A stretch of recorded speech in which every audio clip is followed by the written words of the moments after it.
crazy mother named Ice Cube. From the gang called Fellers with Attitudes. When I'm called off, I got a soda. Squeeze the trigger and bodies are hauled off. You too, boy, if you're with me. The police are gonna have to come and get me off your ass. That's how I'm going out. For the pop mothers, they're going out. The police are gonna have to come and get me. Dun, dun, dun. Welcome to Top 5 in your collection. Look at legends I've got on tonight. Look at this. Library Mafia. Yorkshire's finest. Look at this, eh? Look at this. Are you enjoying? I've got to ask you a question, Scott. Are you enjoying this library? How this is spawned into something? It was on a. What is it? What it was on. It was Tub Thumpers, and we're going about library books, and then it just turned into this massive. So how do you feel about everyone thinking you're part of a library mafia? It's great fun. I wish it was that exciting, really. Oh, it's just so funny. And then Si did that video of you. Oh, it's so funny. The Godfather music behind it and all that. And then music. And then you saw Martin, and it was so funny when I was watching Martin and Berry going on that 20. And then we see your house. Berry's got all those books. And took an armful of books. But how do you feel about that, though? Does it make you feel like is it a bit flattering to these lads have like a nickname for you, if you will? Of course, yeah, because you've seen everyone else get their little nickname and their videos, and they get the side treatment, so they get the various photos, and it's just it was quite fun when that started happening. I'm in. I'm one of the gangs now. It's it was it's a good laugh. Yeah. I'm always like, it's like if you watch the start of the start of ZSR, and there's some of the babies like Luke is the baby is 3 minutes a baby. But that's the best one for me. Yeah. When I was watching the pub quiz yesterday, one of the questions was 3 men and a baby, and he said you had to name the other ones. So it's like it was Ted Danson. Who were the 3 people that did that? And I think Kieran Paul went, "Don't forget Luke is the baby." And I thought, I just love that. When you watch other people's stuff and it carries on, and you see it all the way around. So, but brilliant. Anyway, let's see who's here. G-Force is here, right? G-Force. Ricardo's here. Keith Knight is here. Good old lovely Tony Z. Tony. Tony's here. Kieran's here. Look at this. Mr. Reddis is here. Our Des Palps. Look at this. We played a video game yesterday. RSI and TJC have set up this thing where we're just lads getting together. We played Battlefront and we've played Red Dead, that kind of thing. But we played World War II yesterday. Look at me, Palps. Psychopath. Do you know what I mean? Psychopath. Just where everyone's just getting like 8 or 12 deaths up there. Palps 35, 40. I'm like, trying to tell us something. Wow. Oh, brilliant. Gilster's here, right? Gilster. Look at this. Everybody's turned up. Cat Knight's here. The lovely cat's here. How did you do in that? I know I watched you, but how did you think you did in that? I think you did all right in that pub quiz yesterday, White House. I think you did all right. Oh. Hopeless. It was really bad. I mean, Proves music's not my thing, really. I listened to a bit of music, but God, those questions, they definitely weren't my questions on the night. It was. It depends on it, because I did it on mine. I sat there on mine, and I'm like, but then you watch somebody else's, and you're like, I've got them all right. I know, yeah. Just how it goes, isn't it? I guess, but yeah, it's definitely my worst. Hey, Jason. Worst. Hey, Jess. I think you did all right. I think you did fine. Keith, I hope you've been walking around all day with a big smug grin on your face after last night's victory. Look at that. Our DTM. Hey up, everyone in the chat. Luke and Scott, this should be fun. Was it easy for you both to come up with your top 5? No. I'm still not convinced I'm happy with it. Well, I mean, I am happy with it, but it's like anything. You look at your list and you go, I'm happy with my list. And then you look around your room and go, but should that be in it? Oh, should that be in it? So I'm happy with my list, but it wasn't easy, and there are still things that I think I'm not sure that should be making the list, really. But you can only have 6, really, isn't it? 5 and an honourable mention. Yeah. But it was tough. What about you, Scott? I was the same. It could have been. It's 6 picks from 20. I think it could have, which it could have been. Yeah, I call it the Des situation where Des says, if I came on the week after, my top 5 in the yeah. You could easily do a series 2, and I could easily pick another 5 or 6. Yeah, me too. I think. Yeah, they only missed out really. And since because I sent you some photos yesterday, and since I made that, should I really have put that one there, or should I have even included that? So it's. But that's the funny thing. I might just do that. I'll do this obviously. I've got another one on Wednesday with the girls, and then Tub Thumpers is back. So this will be on hiatus for a couple of months. But then when I bring it back, if anyone else wants to come back on, what I might do is I might keep your original top 5, and then quite a good idea. I'll tell you what your differences were and so forth. Yeah. So your top 5, what did it come from? Did it come from emotion? Did it come from nostalgia? Did it come from gifts? How expensive it is? How did you come up to the ones you've picked tonight? For me, monetary value didn't come into it. Now, there is maybe a couple of items in there that are relatively expensive, but monetary value, didn't come into my choices. My choices came into sentiment more than anything. That's how I generally picked mine. I mean, it's hard, isn't it? Because sometimes you'll get a gift, right? And I know the same as you. Look, I've been fortunate that some of the grails I've got, I've been through gifts.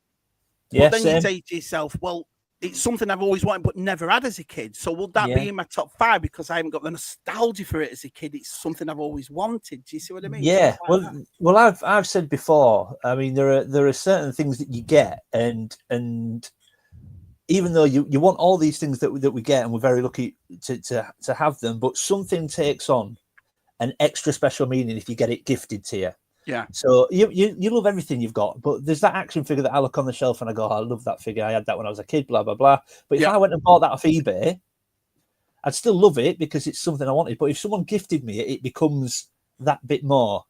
So because of how you've acquired it. So that goes into my choices as well. Yeah. That's a good. What about you, Scott? Yeah, 4 out of mine, but 4 out of the 6 were gifts. So and I would say nostalgia comes into it. I'll kind of explain with the honourable mention, but in a way, even that's nostalgic, even though it's that's the only quite new item that I've got, and so there's a little bit of nostalgia with that. But that one's also. I'll explain This is awesome. I can't look at this. This is brilliant. You make my job easy, you boys. You just make it. I might as well go for a cup of tea. Leave you both to it. Brilliant. Scott and Luke are 2 beautiful souls that I've been lucky enough to meet in person. I'm looking forward to this awesome chat with Shabby. That's a good segue to what I wanted to talk about. So, but before the scenes, I asked the lads, and because I've got 2 completely different people here for me. You've both been in the community a long, long time, but one of you does your YouTube and got to know, and the other one took a chance out. So I'll start with you, Scott. What made you? Because I know you've been watching us all for a long time. So what made you go? You know what? I'm just going to say hello. I'm just going to make myself reach out there and say hi. Wow, I don't know. I've got to go back a little way, I suppose. When I first started watching, was it USR as it was at the time, and I guess it was just that it was inviting, it was welcoming. So I did feel like, and I suppose because you were talking about things that were dear to me, it felt easy to comment, really. That to say, well, yeah, I agree with that, or I think this about that, and those, because all those views are welcomed. No one's right, no one's wrong. It's and so I think that was the start of it. And then you get in a bit more. You get to have a bit of a personality with it, and so it kind of came. But it was something I'd never done it before. I'd never interacted on social media or YouTube or anything before. So it was complete. It was a complete sort of like I'll take a punt on this. I was a bit of a low ebb, COVID time and stuff, and I was collecting and not really having anyone to share that with and talk about. And so it was just sort of like a perfect storm in a way, and there's only roughly about 10 years between all of us anyway. We're all roughly around the same age. Do you know what I mean? And it just made it easy. But I do it now. I mean, excuse me, even though I do the live streams and stuff, there's been so many people I've watched on YouTube for years. I've never commented once. Never. Do you know what I mean? I just watch. Usually, you finish your day, Luke, and you go to bed, and I just put my headphones on and watch my YouTubers, if you will. There's only a certain amount of people that I'll actually comment on. But you were the same way, weren't you, Luke? It was always through this, and you just thought, I'm going to have a go at this myself. And well, I mean, obviously, I watched quite a bit of YouTube. I didn't watch a huge amount of YouTube until I kind of made a decision to start a channel, and that coincided, like a lot of people, it coincided with lockdown. Yeah. But then once I sort of thought, yeah, I'm going to have a go at this, I then sort of consciously thought, right, I need to start watching YouTube and see who's out there and see what kind of thing other people are doing. And, and then very, very quickly, I sort of stumbled across you guys, and the rest, as they say, is history. Like Scott said, immediately I was sort of welcomed in and made to feel at home and made to feel part of it, and one of the guys. And I don't think I could. It sounds a bit dramatic, maybe, but I'm not sure I could do without it now. No, it'd be weird, wouldn't it? Yeah, it'd be weird. Yeah, it really would. And I used to joke with our Connor. I used to sometimes pop my head into his room and he'd be on his headset playing whatever game he was playing, on it. And I'd say, "Oh, who are you on with?" And he'd go, "I'm on with my mate at so-and-so in the States. I'm on with my mate so-and-so in Australia." And I was like, "Well, these aren't your mates, are they? You've never met them. You probably never will meet them. You've just met them and they're not really your friends. You're just who you play." But Connor said, now he comes on, he goes, "Who are you on with, Luke?" "I'm on with Shabby. I'm on with, not really your friends, though, are they?" Oh, brilliant. So I'm like, "Well, brilliant. yeah, they are." And he was like, "Yeah." Got you there, hadn't he? Yeah, that's superb. I never thought about it like that. Reel him in. Yeah. Brilliant. Connor, I'm afraid I can't agree with you about saying Scott is a beautiful soul. He's the head of library mafia. Puts down people all over books. He's got a screw loose. Oh, thanks, mate. Really, he's got a screw loose. Psychopath. Hey, Si. Nice to see our Si here. So let's have a look. G-Port, we're nearly 50 people already, so this is awesome, right? Hello, Adam, library book smuggler of Absolutely, he's in trouble. Everybody's trouble. Let's have a look. So I'll get down a bit because you know what I'm like for falling behind. Shabby, put your gem doll down and start the live stream. Just think 4 more days and I'll be holding Gem's hand. Samantha Newick's. It's real love, boys. It's real love. She didn't come last year and she must have thought, I miss Shabby so much. I have to get back. So yeah, I was gentle about it. Jen, all right with that? Oh, Jen could care. I say to Jen every morning, she'll go out, she'll get ready for work, put the stuff out, and I say, "What time are you back?" I said, "Because I need to get my girlfriend out before you get back." It's a joke we've done for 20 years. And she's like, yeah, no, tell her to stay. She can have dinner if she wants. She couldn't care less about it.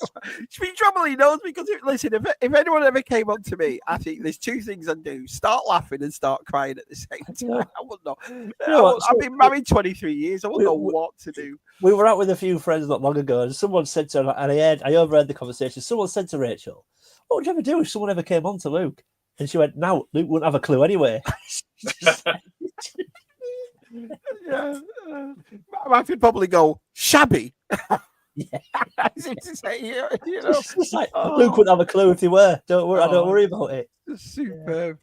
8 hours and 28 minutes of work left before vacation, so G-Force is ready. There's someone we all know. Is that Stu? Universal Toy. Yeah.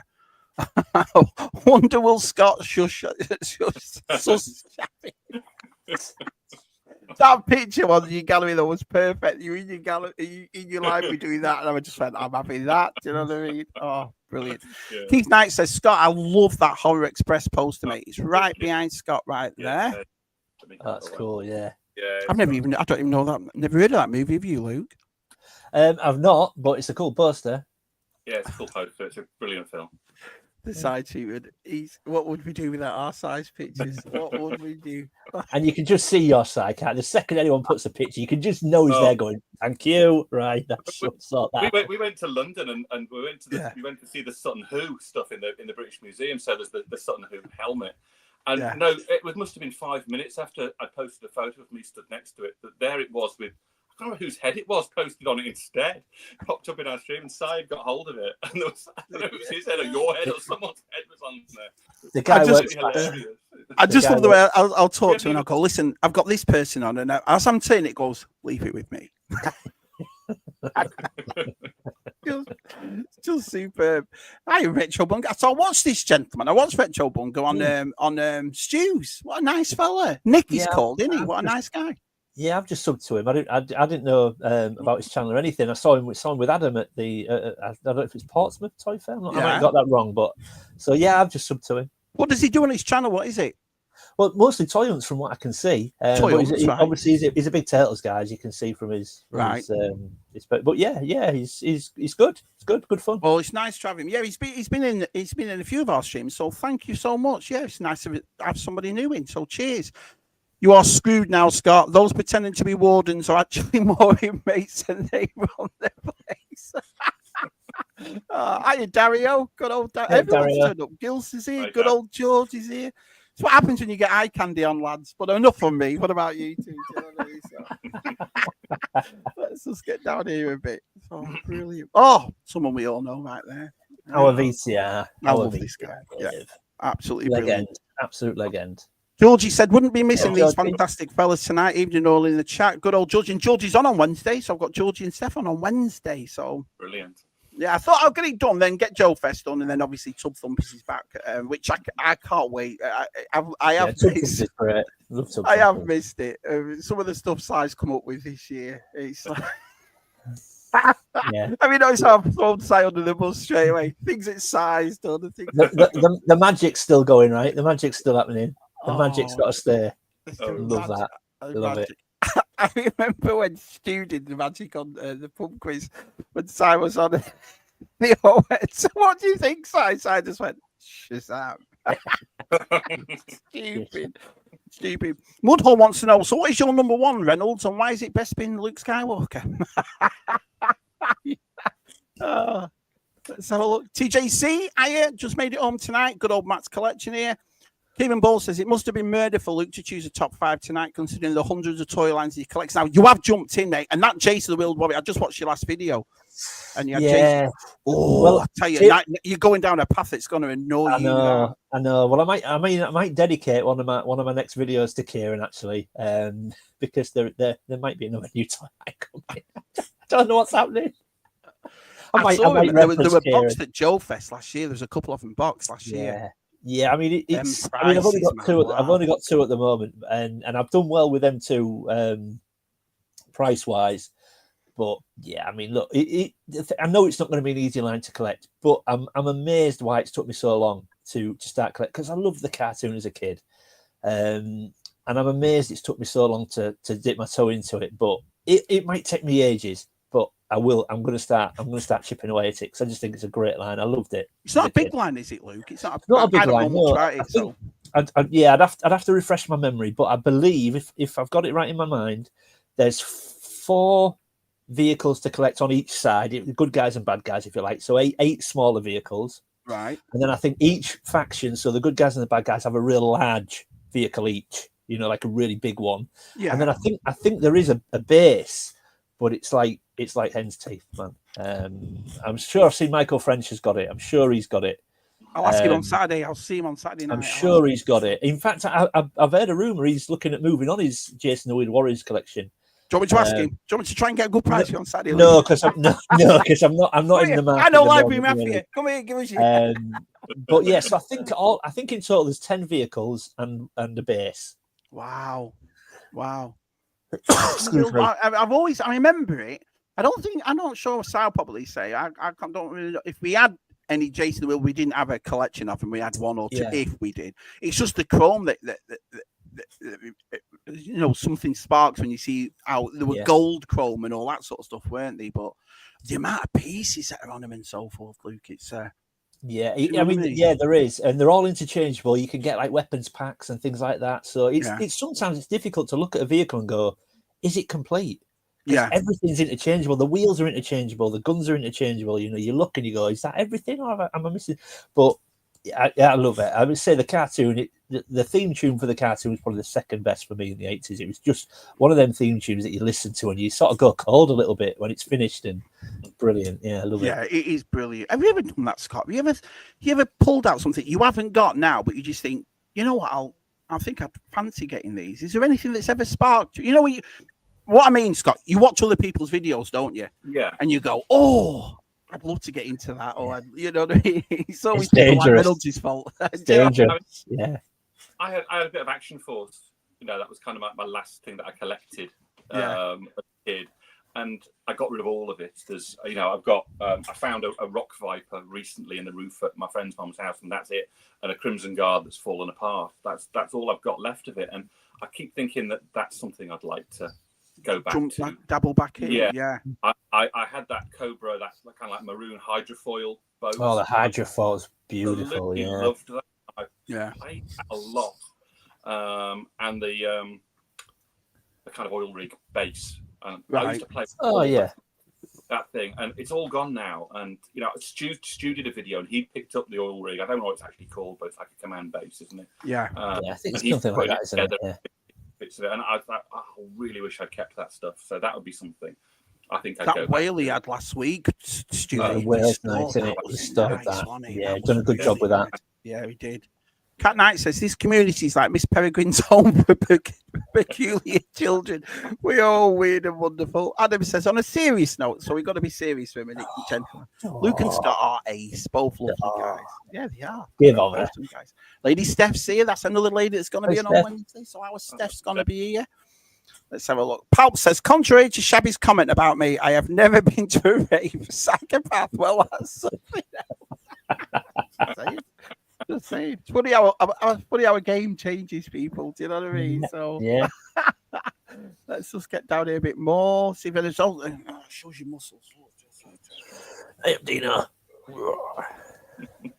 Delvian's here, right? Des is here. Like I said, Horror Express is a great film, says Pals. Frightens the life out of me when I was young. Who's in it? Was it a I'm big not a horror movie? guy, yeah. I'm not. I'm same as our Luke. I'm not. Peter Cushing, Christopher Lee.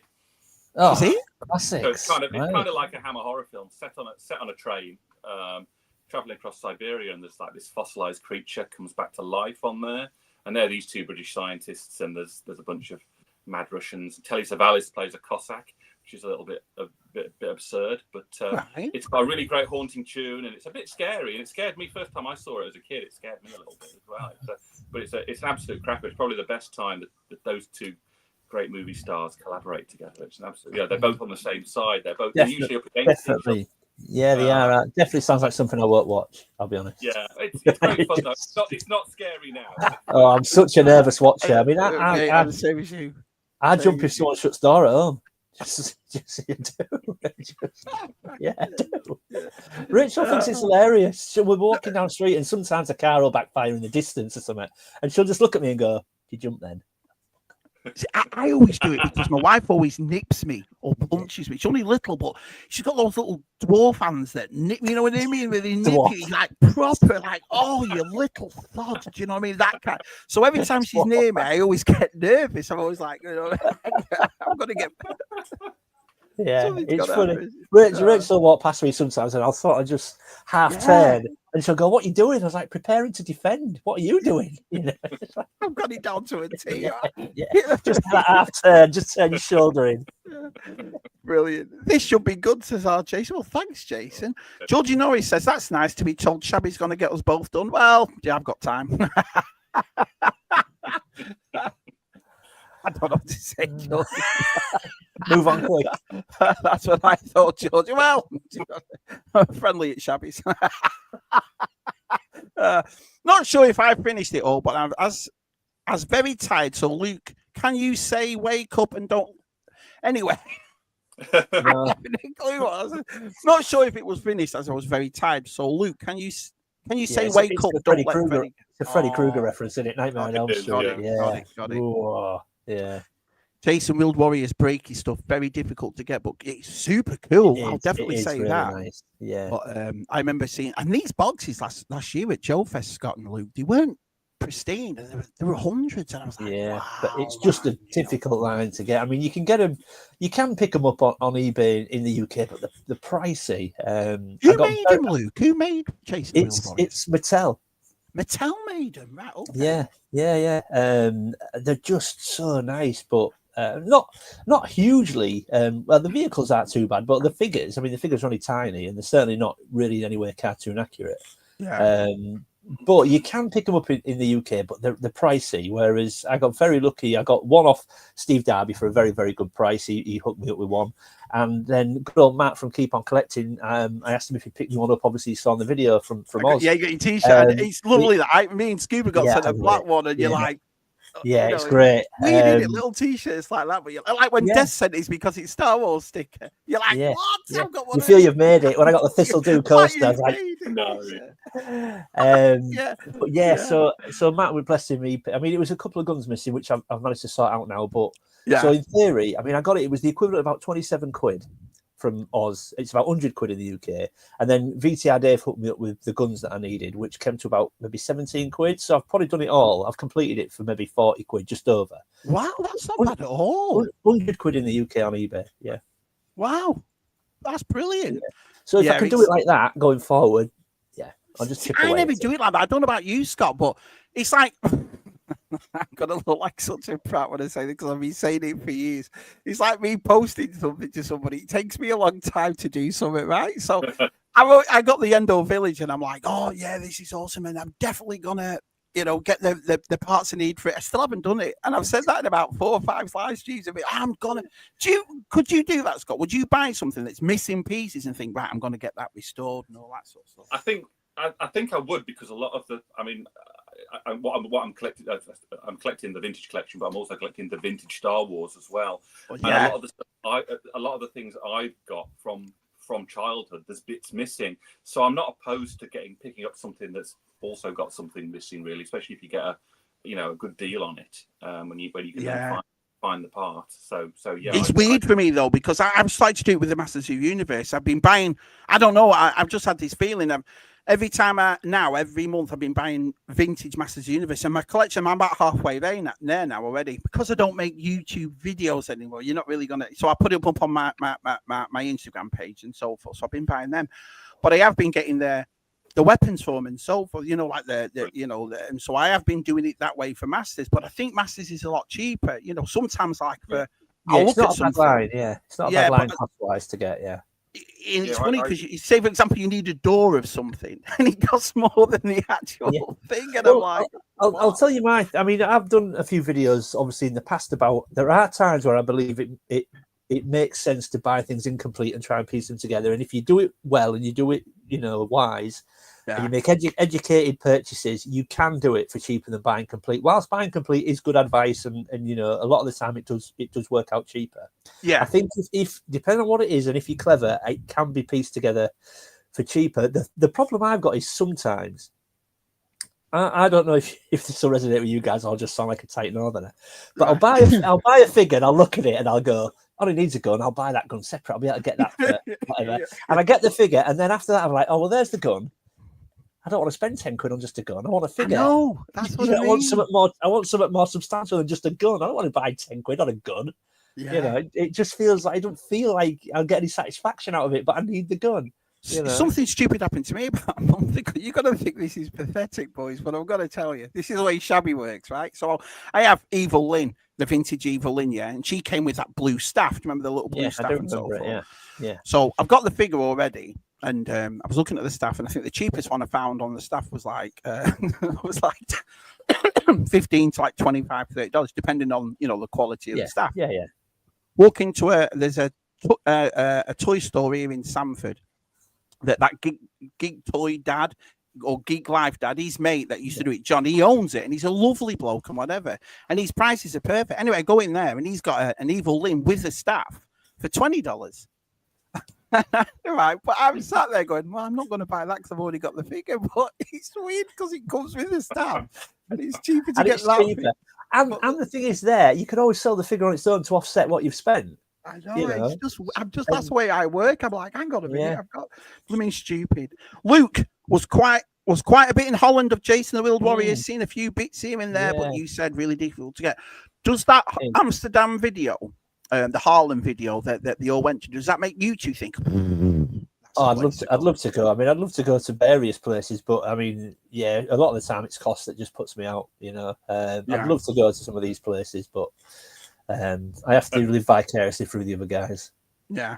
I mean, the Star Wars prices some of it seemed good. I think Martin said that there were some good prices and some. Oh, the prices were raised. Steep prices, but I mean, I know he picked up some nice things, and some of the prices looked really good, and there seemed to be some different stuff as well. So yeah, it'd be interesting to go. BTR's really good at that though, especially in these videos, because he'll show you the prices and he'll say, "Have you ever done that?" Sometimes where people go out and he's just not showing price. You're like, I want to know how much things are. He details everything pretty well in his videos. BTR, doesn't he? The sellers and everything. Yeah.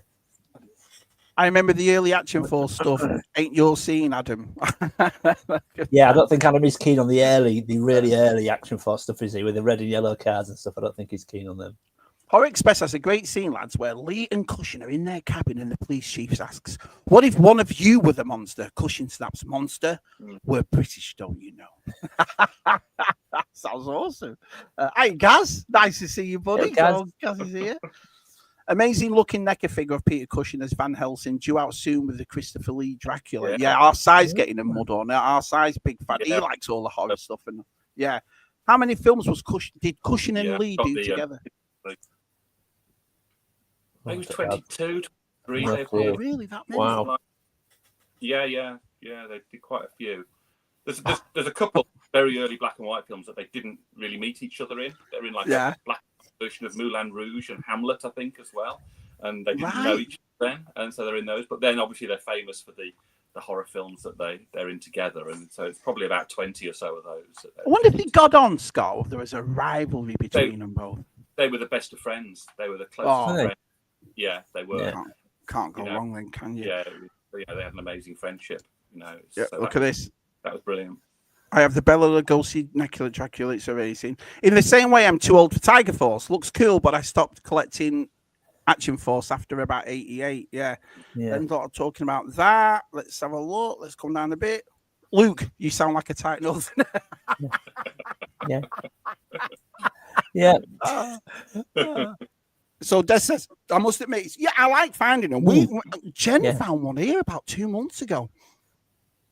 And I got loads of vintage masters and parts and pieces and stuff for $60. I even got a Spider that complete works. The only thing missing is obviously the 2 guns on the top. They're always snapped off. But the stickers were gone, and he had batteries in it, and it moved. And I thought, wow, this is awesome for masters. And he even had drag stores. You know, remember the drag store figure where you pulled he even had that, and he gave me that for free because I bought some stuff, and I was like, $60, man, that's brilliant. I would rather buy incomplete. 1, because it's usually cheaper, and 2, it's fun doing the searching for parts you need to complete. It is quite satisfying when you do complete a figure that you've bought incomplete. It is satisfying, yeah. Let's have a look. Let's go down here a bit more. Luke, the magic is going nowhere. In fact, whilst Tumso hasn't been on, I've got to Sorcerer Supreme level. I've told this story before, but I will tell it again. I have never known a grown man so ecstatic and happy than Sidey when he found that £7 magic box. I have never known anything like it. So he comes up behind the scenes and he's like, Shabby, we've gone up a scale. And I'm like, why? What, really? And I'm thinking he's gone for lessons or something. Do you know what I mean? And he pulls out this box that he got from B&M's £7 magic set. It was like Sci-Fi the Grail. He was like made up. Oh, but the best thing is when his magic don't work. I think it's the best thing ever. It just makes me laugh right now. But anyway, we're down to the bottom of the chat. Thank you all so much for joining in. Let's have a look what these 2 lads' honourable mentions are.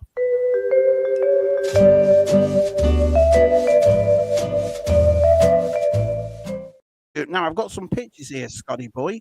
So you're gonna go first, and your honourable mention is this. It is Ghost. Yes, I will pick it up, but it's probably a bit difficult to put on. Yeah, you're not going to see much of me if I put it on here.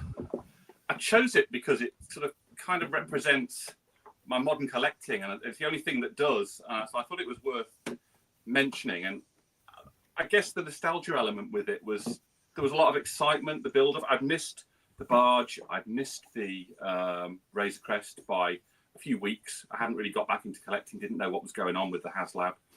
So when there's the excitement building up about the next HasLab, and it was announced, and that whole build-up, and is it going to back, or are we going to get all the tiers? And then the long wait, and I just found that kind of exciting. Right. You know, it was quite fun, and that felt like waiting for Christmas in 1983 or 1984 when I knew I was going to get a lot of Star Wars. So that's what I kind of enjoyed. And obviously then it arrived in this enormous box, and it sort of sat in the house for a day, and Cephas to say, what the hell is in there? And how much did it cost? Was it it's like you bought what? And then, the worst in it is when they question you like that, and then you have to explain it, and you've made it even worse by explaining it. Do you know what I mean?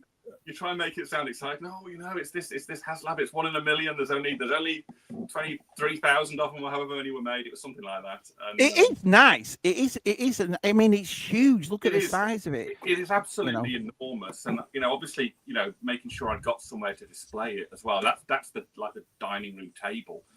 So it obviously couldn't stay there very long. It stayed there a couple of days, and I brought it down over Christmas and where I could really get around it properly. But now it kind of sits on the first photo that you showed in the corner in here. It is enormous. You can't do a lot with it, and it's great fun. I like it, but I completely agree with some of the criticisms that people have made, with some of the comments that people have said.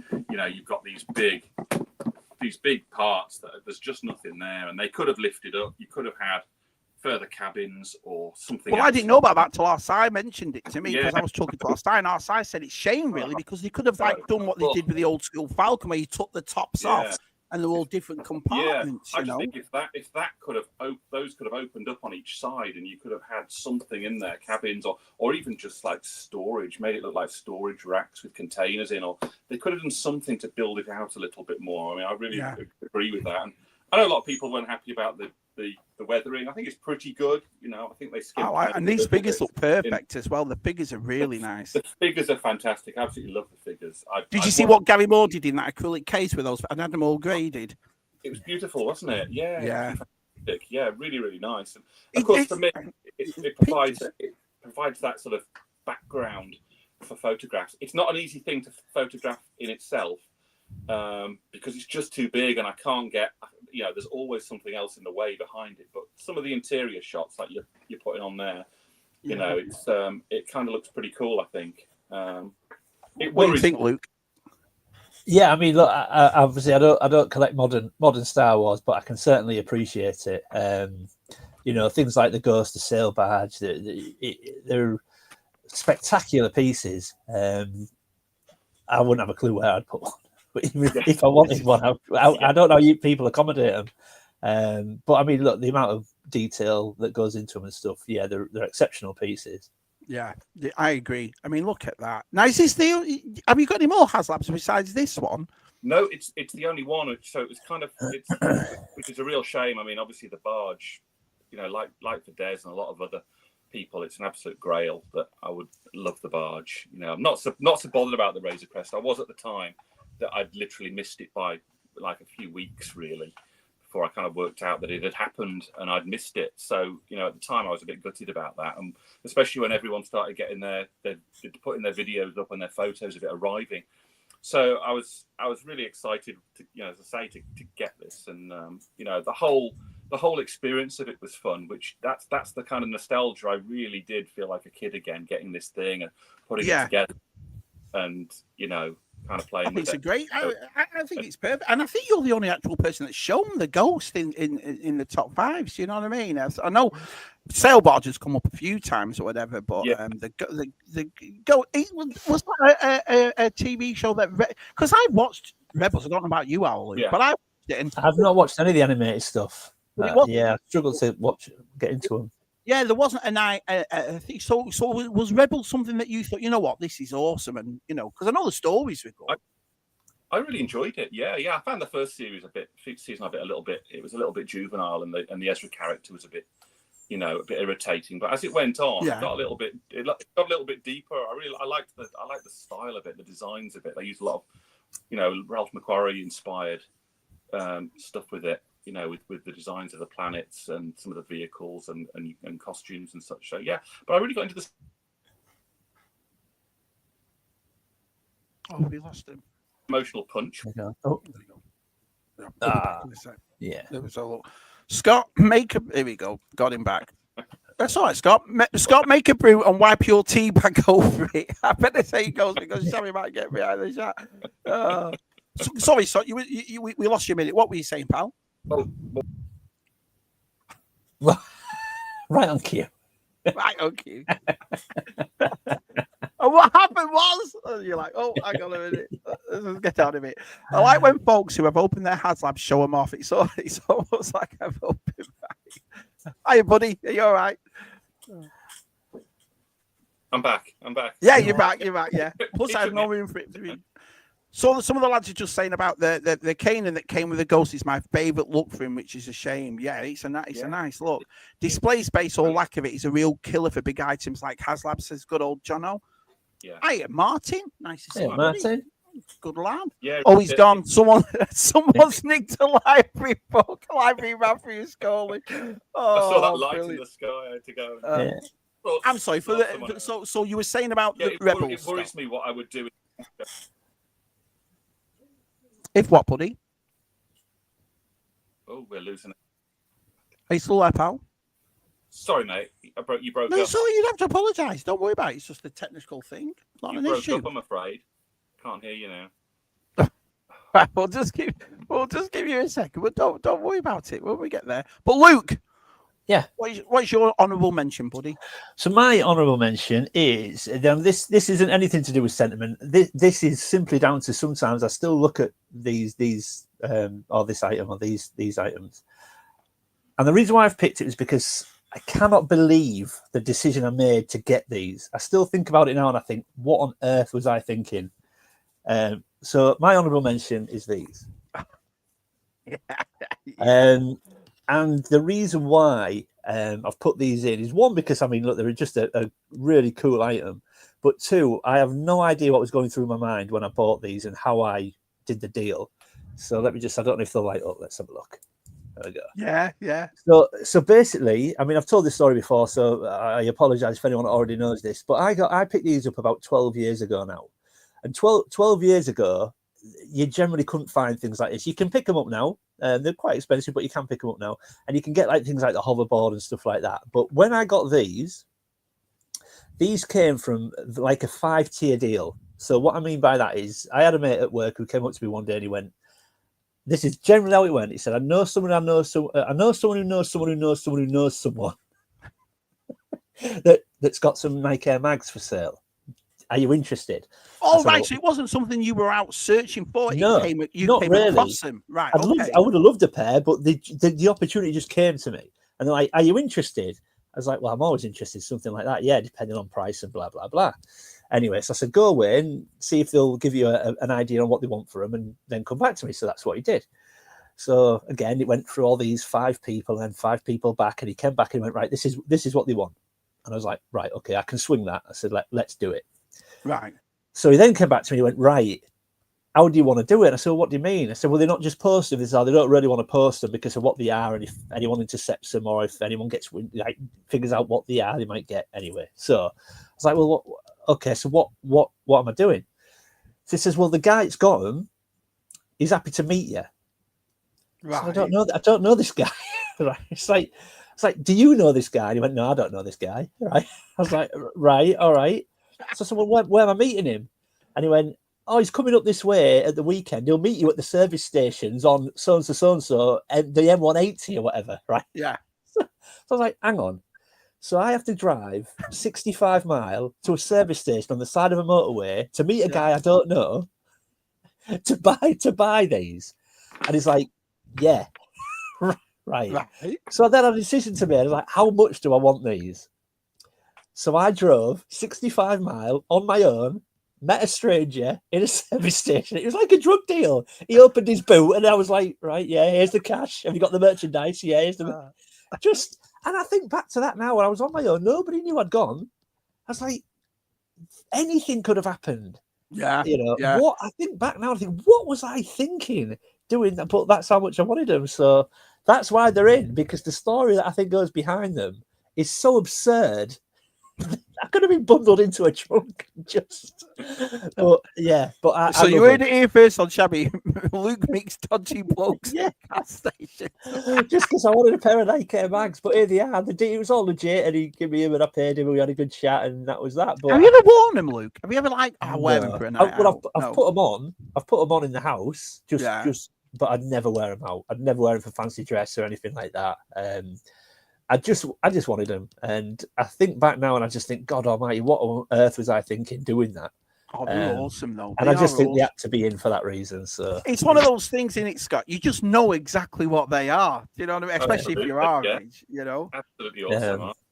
but yeah, I love them. I absolutely love them. Because I've seen newer ones now, but they don't have the Nike thing on them. So I've always been like, Well, I'm not really that bothered if they don't, you know. Well, there's a few different versions. I think you can. I don't know if you've updated them, but I know at Universal you can get just a Universal Studios pair, but they don't have the Nike branding on or anything. Yeah. Then you can get what I call the middle pair, which is the pair I've got, which are an official Nike product, but they don't have the self-lacing function. Right. And then you can get the top end pair that go for thousands and thousands of pounds. That I think so many pairs were auctioned off for the Michael J. Fox Foundation, and they are all singing, all dancing, everything lights up, self-lacing, everything. But you're looking at thousands of pounds for those. So I would class my pair as like the in-between pair, if you like. I think they're awesome. I think they're absolutely I love brilliant. them. Yeah, I love Kieran says it's so nice of Scott to remind us how bad Shabby's internet used to be. You see, Scott, that's why when you come to me, your internet, I'm like, well, we don't care at all. Me and Luke have been through this for years. You know what I mean? What was happening? It's only for the past 2 years people actually know what Shabby looks like. It was so pixelated on my feed. So don't worry about it. Our site says nobody calls me chicken. Nobody calls me chicken.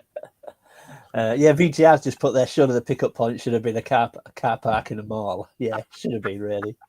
Controversial take. G-Force is not the biggest fan. Oh, wow. Wow. But yeah, I do think back to it and just think, God, what was I thinking agreeing to it? But yeah. G-Force is in timeout. Look at that. G-Force, you've made the list. Yeah.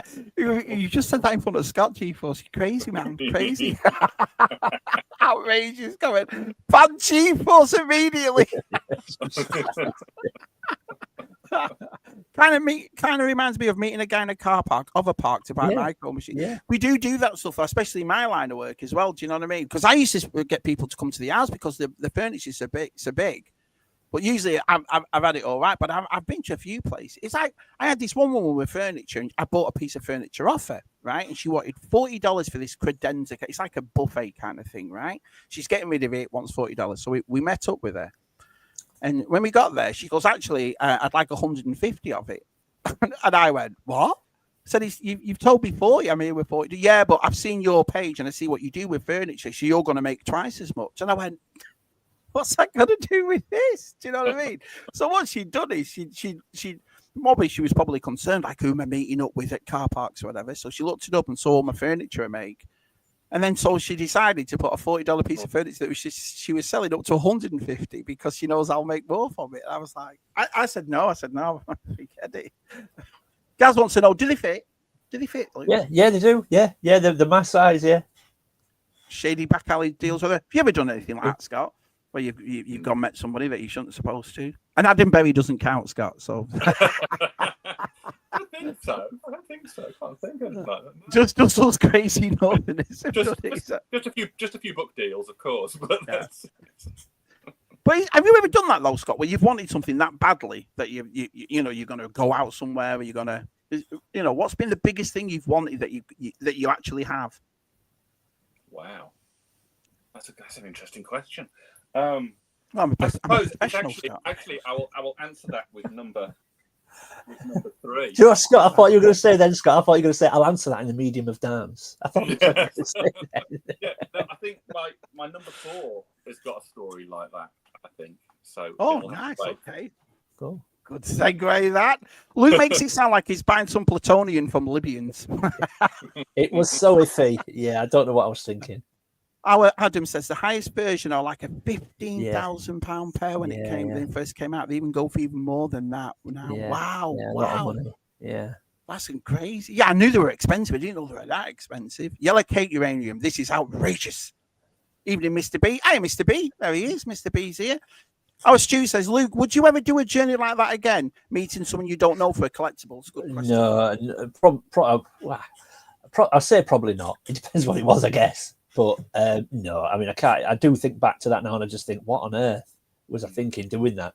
And it wasn't even as if I said to somebody, right, this is where I'm going on that. And this is what, if you don't hear from me in the next hour and a half, do you know what I mean? I didn't tell anybody. I just went on my own. Oh. I don't know what I was thinking. So no, I probably wouldn't do it again. But yeah, You know, it depends. You say that. What, someone's selling a complete Jason the Wheel Boys? Come on! Now, if somebody said to me, "We've got a boxed hive and you can have it for this price, you've got to meet me at this back alley," there we go. Yeah. Oh, I look at that. Our Redmond's still in shock. What the France Chief Force? Back to the Future, just all right. Yeah. I did a back alley deal once, and she's been here for 17 years. Quick, get that comment off. Oh my God. Yeah, it is. That is true. Just said Chief Force like I did. So I forgot all about that, Chief Force. Forgot all about. Well, anyway, Brilliant. I had the old Ewok comics, and they were great condition. And he had 3 of them for $20, and I thought $20. And I thought, that's a bit, you know what I mean? I thought there'd be more than that, but they're in immaculate condition. And so, but anyway, he lives in the same town as G-Force. So I wrote to G-Force, "Hey, G-Force, can you go and do all my jobs?" He went and forgot all about that. Hey, Rhino, that's how I get my TBS TIE Fighter in a supermarket parking lot. It felt like I was buying weed. Absolutely brilliant, Rhino. Nice to see you, buddy. Can I just say as well, we've got over 50 people again, so thank you all so much. This is awesome. I drove 3 hours to get a vintage BMX bike off a guy I never knew. I'm all for random meets. I suppose it's the same as your situation. When there's something you really wanted, so you'll just. It happened to me in Gen once. We went and got there's a thing where my TV is over there. It's and I wanted to make a retro 80s TV stand for my TV to go on. I put pictures up of it years ago, but honestly, it looked like we were in Deliverance. This place was in the middle of nowhere, right? And they didn't even, it was all in pieces, and they didn't even put it downstairs. We had to go upstairs, and like all these kids were around that looked like they have been washed. Jen shit herself. Jen's like, "Please get us out of here." But when we got in, they closed the gate behind us. And me and Jen were like, "Oh no, we're out." It was like some swamp in North Carolina we'd gone to, but I still took it. Never drove home so fast in our lives. Bit of a misconception. Libyans don't have plutonium. Thanks, George. The country doesn't even have nuclear power stations. Give me a week. Give me a week.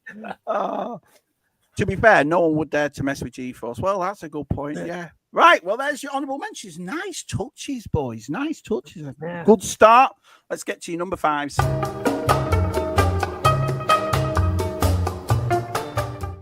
Mr. Reynolds, because you're big, what's your number 5, buddy?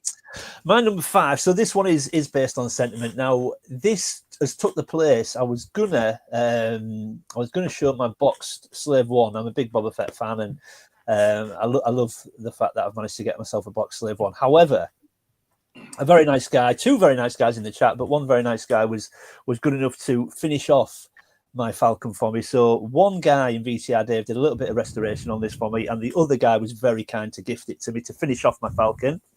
So I replaced the Slave 1 with this. Oh, wow. Look at that box. That box is really good shape. So, and Palatoy as well, which for us UK guys, it's always... That's what it's about, yeah. So, oh God.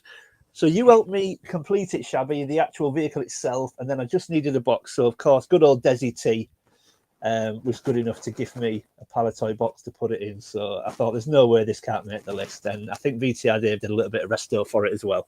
You know, Scott, if you haven't seen one of those boxes for a while, you forget how big that box actually is. It really is big. Isn't it? You know? Yeah. But yeah, so I thought this has to come into it. And like I say, sentiment, I'd have loved to have got... a boxed Falcon just in general, but when you've got one in such good shape, and various friends have helped me finish the vehicle, then Des sorts the box for me. It becomes extra special. Having one at all would be great, but when so many of your friends have contributed, completing the vehicle, and then obviously say Des with the box, and it's amazing condition. I mean, I know you just said there, Shabby, amazing condition. And then, of course, Palatoy as well. I mean, we love Kenner. Of course, we love Kenner. But again, especially if you're a UK guy, Palatoy is just that cherry on the cake. Sort of thing, isn't it? But it does make it more. Do you agree with that, Scott? It's like, I had a Castle Grayskull, and that Jen found me. and Scuba Pete had the door, and it makes it a bit more special. Or what Andy sends a Sky or something. It does make it special. Do you not think, Scott? When people jump in like that. I know. I mean, I know. I was looking for a part for one of my original vintage items, and I know Des was on the lookout for it for me as well. And that was just brilliant to know that someone was, on the lookout for you. In the end, I found my original piece for it. I mean, I'm not saying what it is because it might pop up later, but it's really good. It's really nice when people do that. You've heard me say loads of times before that I always look at toys, as songs, because with a song, you look at something, you say who got it for you, where you were, what year it was. Yeah. It comes with a thing, doesn't it? It's like a memory for me. And that's one of my favorite things about collecting is really we have all these toys around us or pop memorabilia around us, but it's all memories we have around us as well. That's the way I've always looked at it. So, was it important for you to get a boxed Falcon then, Lou? Was it something you would love as a kid? Well, I wouldn't. Yeah, I mean, look, anyone that loved vintage Star Wars as a kid, you loved the Millennium Falcon. But I think what it is for me, I made a conscious decision when I started collecting seriously, that this may sound controversial. I love the vehicles when it comes to Star Wars, but one, I find them quite difficult to display. So I then thought, right, well, if I get them in their boxes, even though they're still big, because you put them in a box, they're then probably a bit bigger, I find them easier to display because they'll tuck under a shelf or they'll sit. Do you know what I mean? Yeah. Whereas the Falcon, obviously, you can't display it upright, you have to display it flat, and then it becomes really difficult to display. Yeah. So I just wanted everything. So I had loads of loose vehicles that I started acquiring boxes for. But yeah, and then I know you and various other people had helped me complete the Falcon, and then I just thought, right, I need a box for it. And then that just turned up one day. I'm trying to think what was I expecting something? I think I was expecting something from VTI Dave, only small. And then this massive box turned up. And I think obviously what had happened is Des had picked up the box and I think it needed a little bit of work. So he sent it to VTI and said, any chance you can just tidy it up for me and then send it on. So I got this box. It was massive. And I thought, well, why is VTI Dave sent me a box that size with what? And then of course I opened it and there was a note inside, and David obviously sent me what he was meant to be sending me, and then the box was in there as well. So like I said earlier, always amazing to have a complete Falcon, but every time I look at it now, like a lot of other things, I look at it and go, but that was helped. I was helped complete that by my pals, and that box was sent by our Des, and it just everything becomes that bit more special. It became more special than my Slave One, because even though I love Slave One and I love Boba Fett, I bought that off eBay. I don't know who it came from. So whilst I love it, it doesn't have that extra meaning, whereas this does. So it was bumped for the Falcon. Yeah, it is funny, isn't it, the way the ships are. I remember Stu showing that Rebel Transport, and it doesn't get enough love, that thing. And I was so happy that somebody had put that in the top 5, because I was like, I love. It's funny because if I asked you and Scott right now, give us your top 4 or 5 Star Wars vehicles, that's the one you're probably not going to say. It's one of those vehicles that once you bring it up, though, you'll both go, oh, because I think we played with that thing just as much as we did everything else. It's funny, isn't it? How certain vehicles have the main thing, and then the rest of them you're so fond of. But, well, I mean, when you if you were to ask anybody what was your favourite vintage Star Wars vehicle, you won't get many people that would say the troop transport, the rebel transport. But it doubled up as a carry case as well, didn't it? Which I thought was really cool. Yeah. It was nice as well, the way he said Georgie got it for him, and I thought, this is awesome. Yeah. Do you know what I mean? Oh, Martin, when Martin showed that Endor figure that his mother-in-law had got it for him, and so this is one of my favourite things, boys, about top 5s, and you two have been brilliant about it again tonight. It's the stories that go with this stuff. I think it's awesome. I think it takes a toy and it just elevates it, doesn't it, when you hear the story behind absolutely, it? So, Mudhorn says it took me more than 30 years to forgive G.I. Joe for killing OG Action Force. Did it kill it, or did it just... Because I just can't remember. I remember having Action Force, and you've heard me say this 1,000 times. I just can't remember G.I. Joe as a kid, but is that what they did? Did Hasbro turn around and say, right, this is what we're doing now? Or can you... my knowledge isn't good enough on G.I. Joe and Action Force. I'm fairly new to... I mean, I'm not new to it, as in I know what it is, and I had a handful when I was a kid, but because I haven't collected it with any kind of dedication, I couldn't tell you the timeline and how it all... Yeah. I remember G.I. Joe and Action Force on the shelves when I was a kid, but I don't remember the red and yellow and blue card backs, you know, Right. proper Palatoy Action Force. I remember when they went to the G.I. Joe, and it was still, some of it was still Action Force, but with the black cards with the red, white, and blue stripes. It was international heroes as well. International heroes. It was? Yeah. I remember those, but I don't remember the red, yellow, and blue ones being on the shelf when I was growing up. Speaking of the Falcon shop, yeah, I've got 3 Falcons. A Tonka one. I've even got a Tonka Falcon. I didn't know Tonka made Star Wars after all, but I've actually got a Tonka. But they're all in parts and pieces. So that's why when I said, I think I've got a part that you might need, Luke, or whatever. I've got like 3 different versions. When you come round, G-Force, we'll have a look and see for you. The Falcon is the second greatest spaceship ever. I mean, I've always I've been fond of the Imperial Shuttle, which is right there. But I don't know. There's something about the Falcon, isn't there, Scott? It's just it's iconic. It's just, you know, it's beyond words, isn't it? Really, it is. I agree. Yeah, it's everything about our childhoods. It's, you know, it's the most amazing ship with that pilot, with that crew. It's just it's awesome. It's up there for me. You know, what's the first then? What's the was it it's second, didn't he? Yeah, what's the first? Yeah, I agree. Might be the Death Star for him, but BTR said I had to meet this shady bloke called Des at Echo Light to pick up some shady bloke called Des. Absolutely brilliant. I remember that. I was there. Yeah. Good Lord, Dave, that was risky. Look at them all. Yeah, meeting our Des, bit risky that. Bloody Des. And then Des goes, it was an absolute pleasure. After being slated for 10 minutes. I remember when the Falcon won Christmas many, many years ago. What a day that was.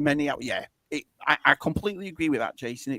It's a massive thing. It really was to us as kids. And just got shunted into 3rd place. There you go. Why? When he was he leaning on a lamppost on the corner of the street? VTR, Dave. They killed it by changing Baron Ironblood to Cobra Commander, and then the Red Shadows were left to be wiped out. Wow, all right, TJC. Like I said, I mean, I've got to admit, and I've said this thousands of times before. If I knew G.I. Joe as a kid, that would have been my big thing. I know it would have. All those vehicles, play sets, little things, and the vehicles, especially, I think with G.I. Joe, they're exceptional. A lot of them, yeah. Woodhorn says Hasbro took over Palatoy and Action Force, just became repacked and renamed G.I. Joe. After then, they stopped pretending and started to call them all Joe. Ban Adam immediately and also Scott. Charming, you know. Right, Scott. So I've got some pictures from you, my friend, for your number 5. So let's just get here. Share screen. So this is Scott's number 5. This is impressive.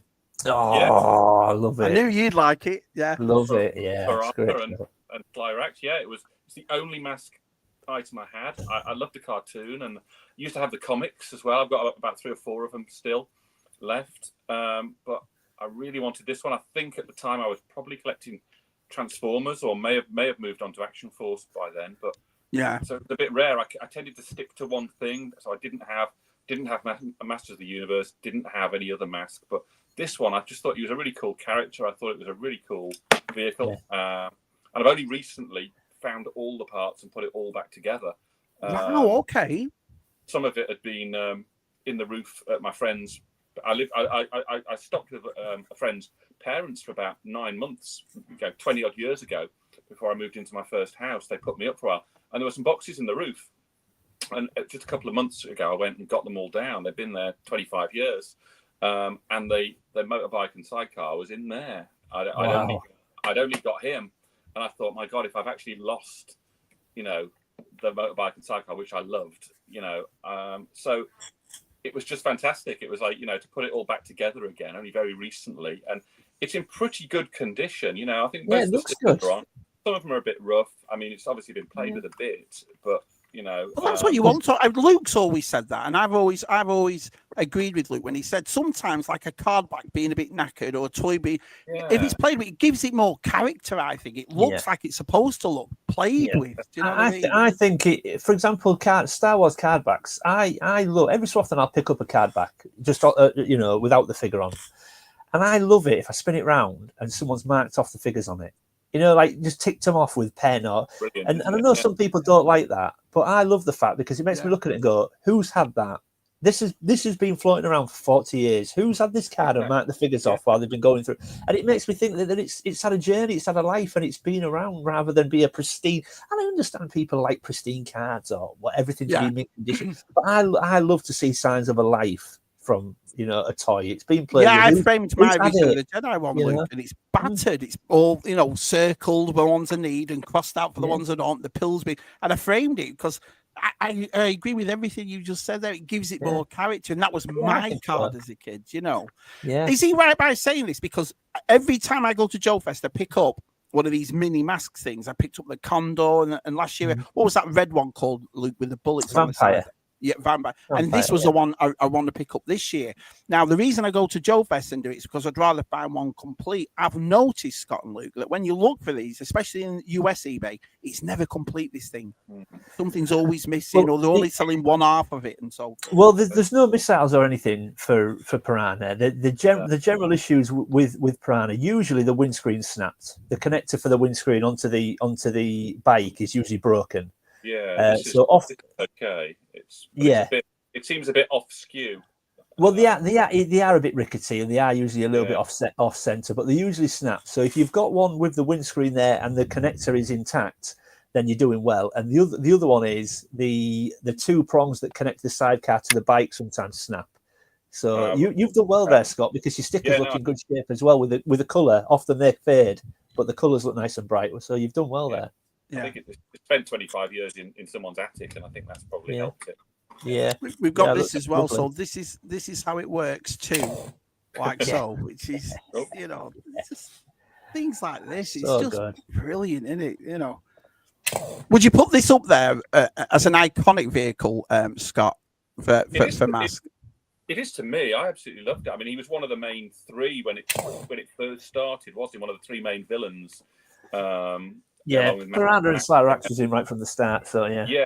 And I think that was, whoever was showing the cartoon, I can't remember, but that's sort of how I got into it. And I guess there just wasn't, I didn't have enough money, or I was still having some, probably Transformers, I guess, at the time. But this was probably a stocking filler. I can't remember who it was off. It was a gift. I think it was Christmas, so it may have been my uncle and aunt, or it could have been my parents. It could have been like a stocking filler. But I really, really wanted it, and I probably had to quite argue for it. They sometimes sort of thought, what do you want something? That's not what you collect. I remember when I changed to Action Force, they kind of said, well, aren't you a bit old for that now? I remember being asked. I thought, no, not really. No. I know it's upsetting when they said that to you when you're kids. So you're not a bit old for that now. You're like, no. It hurt, that did. And then obviously I went on about a bit of in our 40s and 50s, so obviously none of us listened, did we? To be yeah. What they'd make of me now, God only knows. And I'm still playing with toys and stuff. It means a lot, and especially that I've found it and put it all back together after. Yeah, it looks great.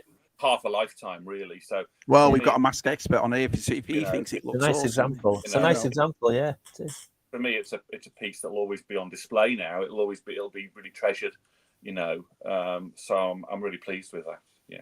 Does it make you though, like we were talking about before, Scott? Does it make you go, you know what? I might just get the Condor. I might just get, you know what I mean, and the Hurricane. I have thought about it, because when I went up into the roof at my friend's mum's house, he was with me as well, and there was a case, like an old music. It had like a trumpet in or something at some point, but it was full of bits and pieces of Mask stuff. There were figures, there were helmets, there was a Condor, and it was only like a week or so since Stu had bought one without the windscreen. The windscreen. Yeah. And this one was complete. I was saying, oh my God, I was telling him the story about Stu trying to get a windscreen from somewhere. He wants to hang on to them all. I said, if you don't want any of it, I know people who'd be interested in this stuff. But so it definitely made me think I'd like to pick up, whether it be vintage or whether it be Condor's getting a re-release. I might. I'm gonna. We've talked about the releases, haven't we, before on CSR and on the chats and so on. So I am going to definitely get into them. I think I'm going to get them. I think it'd just be easy for me to do, but. That's one of the things I do like at Joe Fest, because it's a line mask that I can live through Monkey Boys or through our Lukes, and you watch the videos and you see their top 10s and top 5s and you think, yeah, brilliant. But it was a line that like sometimes what I mean is, without going the long way around it, sometimes they'll show stuff on that line. I've never even seen that before. When did that come out and that kind of thing?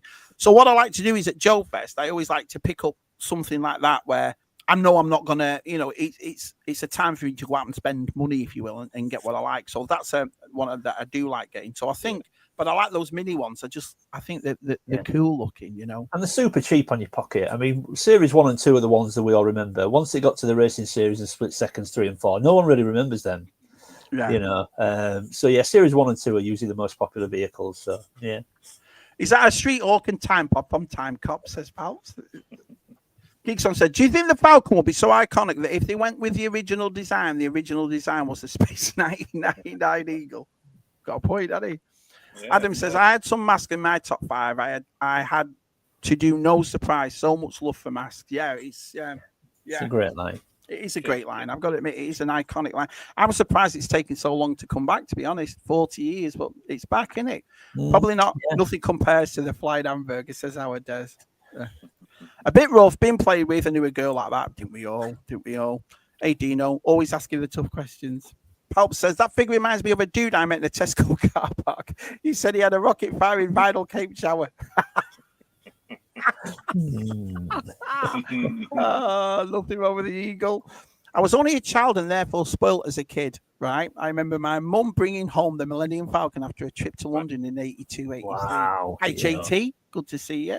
Was it even Christmas? Oh, spoiled kid. One of those spoiled kids. Happy days.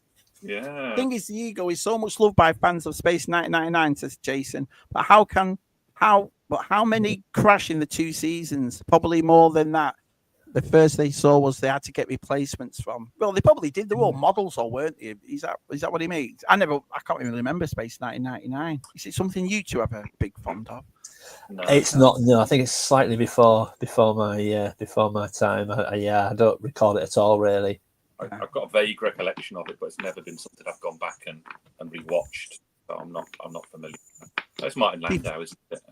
Yeah, I'm the same as you, lads. I've got vague memories of it. I know what the ship looks like and all that, but I couldn't tell you an episode of Space 1999. No, I couldn't either. No. I believe it was Christmas of 1980 when I came down to my Falcon and Death Star. Yep, awesome. When does the new mask? Is this summer in it, Luke? Is it summer or? What, the new toys? The new mask. Yeah. Well, I mean, obviously, it depends where you are in the world, but I think pre-orders. Official pre-orders go live in the UK in July, so you're talking sort of July, August, sort of September time. I think they'll probably hit your shelves. Yeah.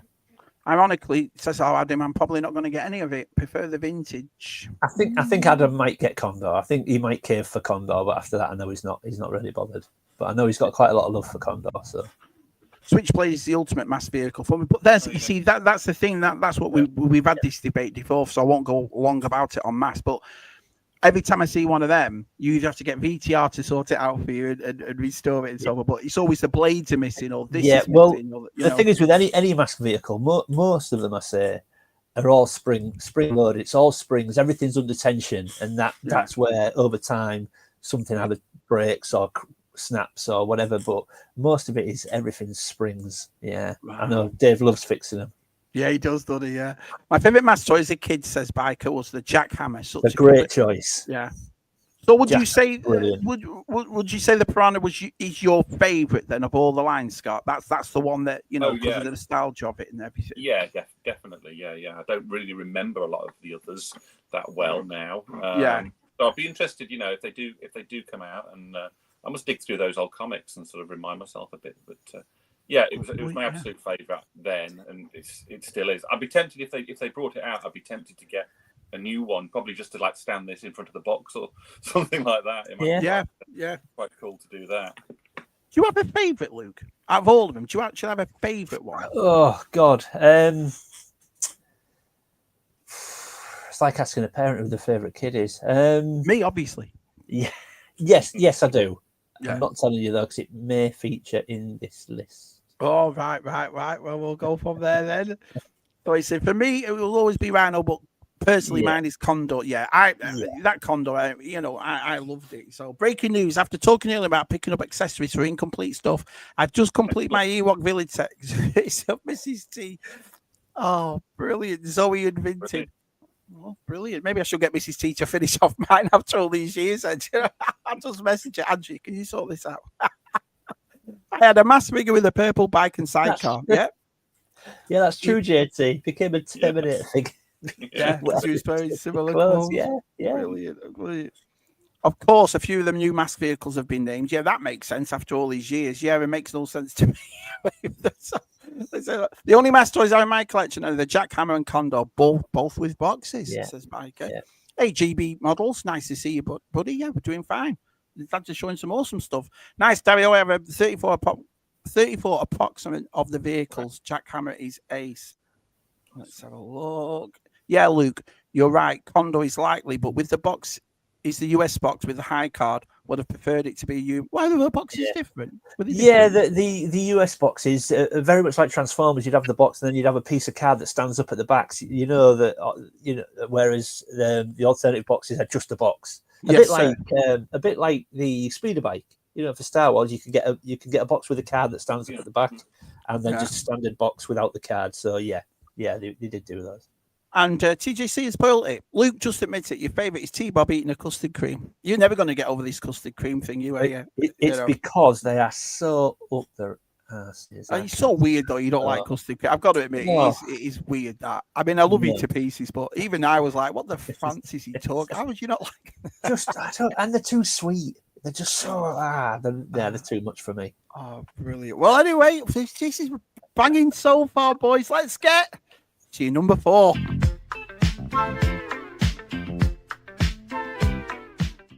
Once again, I say it all the week, but I genuinely mean it. I have thoroughly enjoyed talking to you two boys. This is brilliant. Enjoyed it. Yeah, it's been great so far.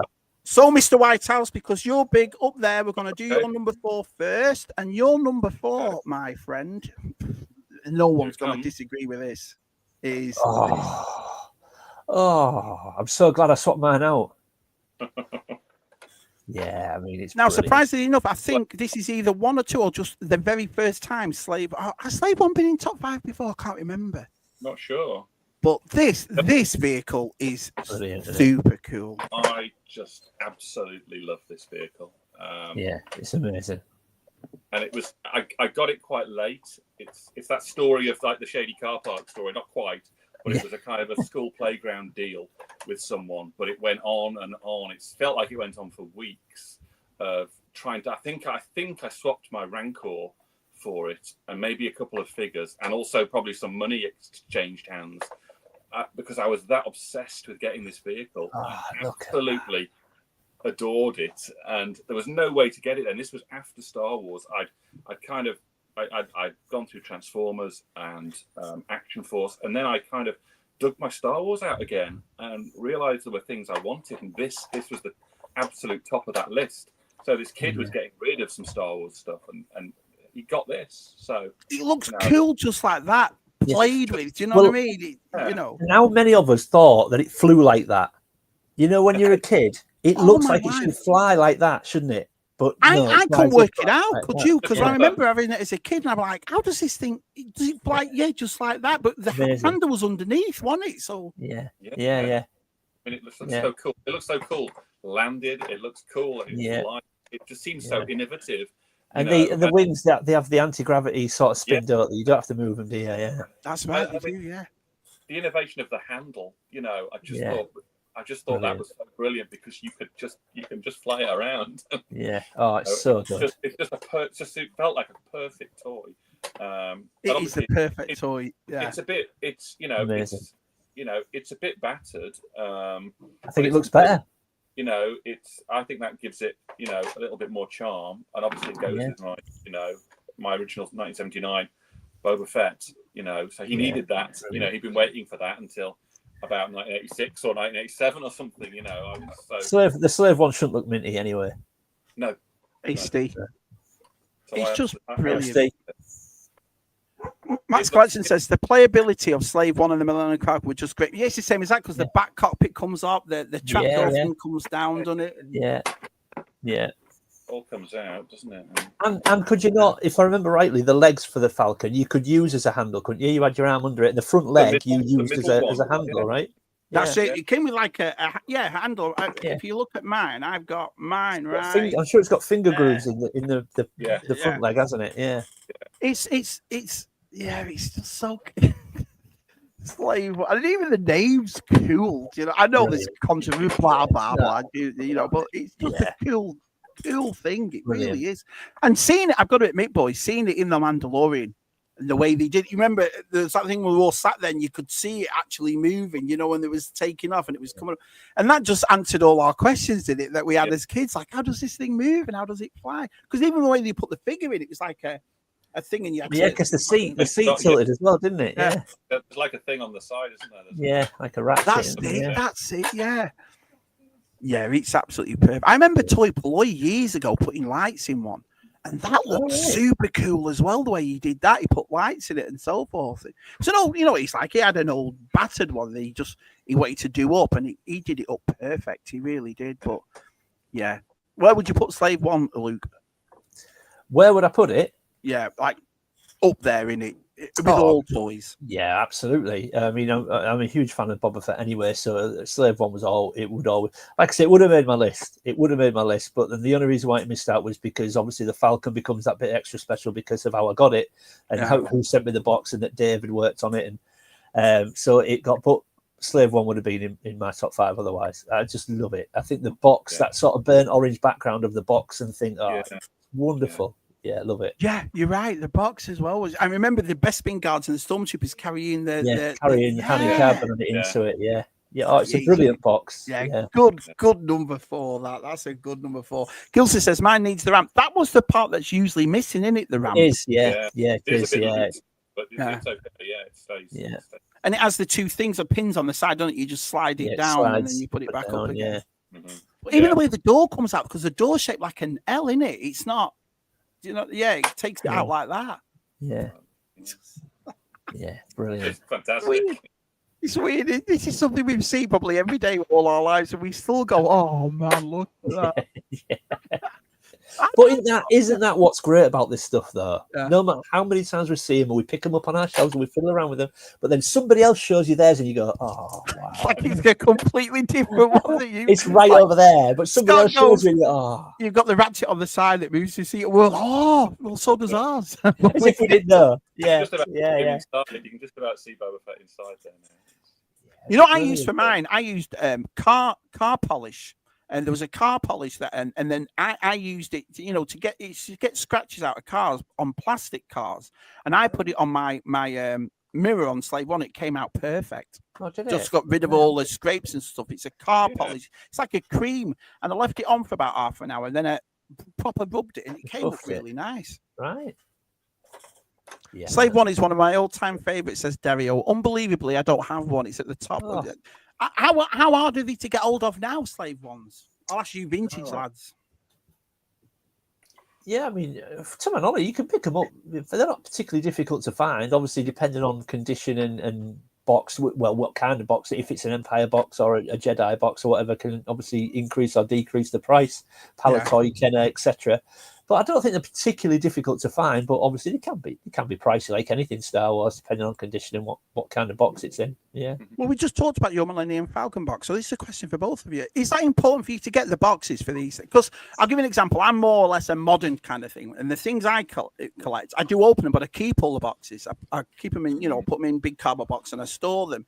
But going back to vintage, I've noticed over the years, getting to know people and how they collect and so forth, that the boxes and the cards mean just as much to them as the figures. I know Jeff Barker, you look at Jeff Barker's house and it's full of Star Wars boxes that he's collected and he puts them all up on his wall. Is that important to you too? You've got the loose thing and you think, I'd love to have the box for this. And would you display it if you had? Do you want to go, Scott? I feel like I'm jumping in first all the time, mate.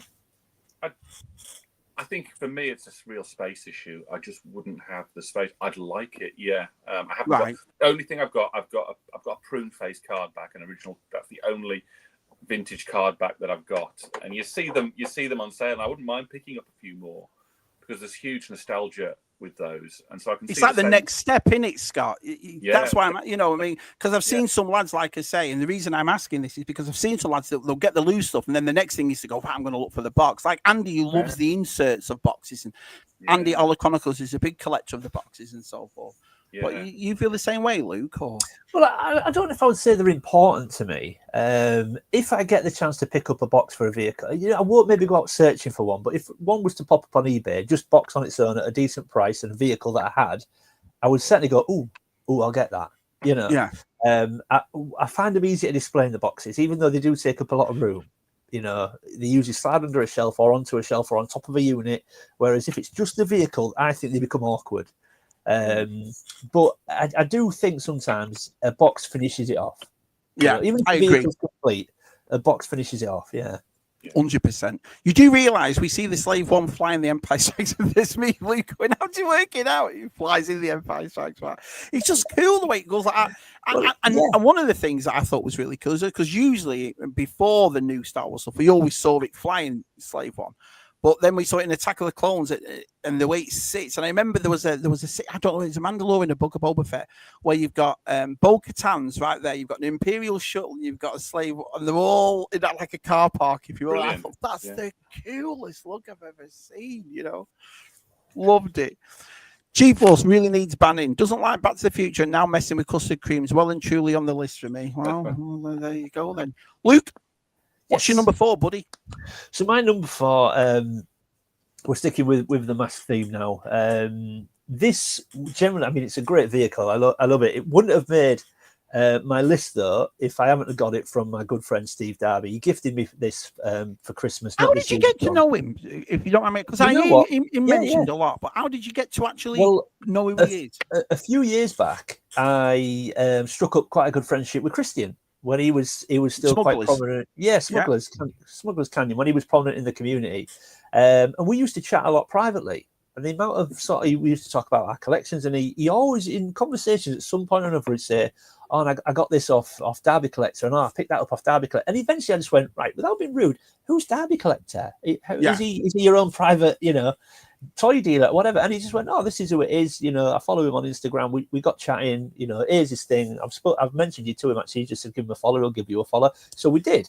We reached out to each other just to introduce ourselves, if you like. I got, Christian introduced you to me. Blah blah blah. This is who I am.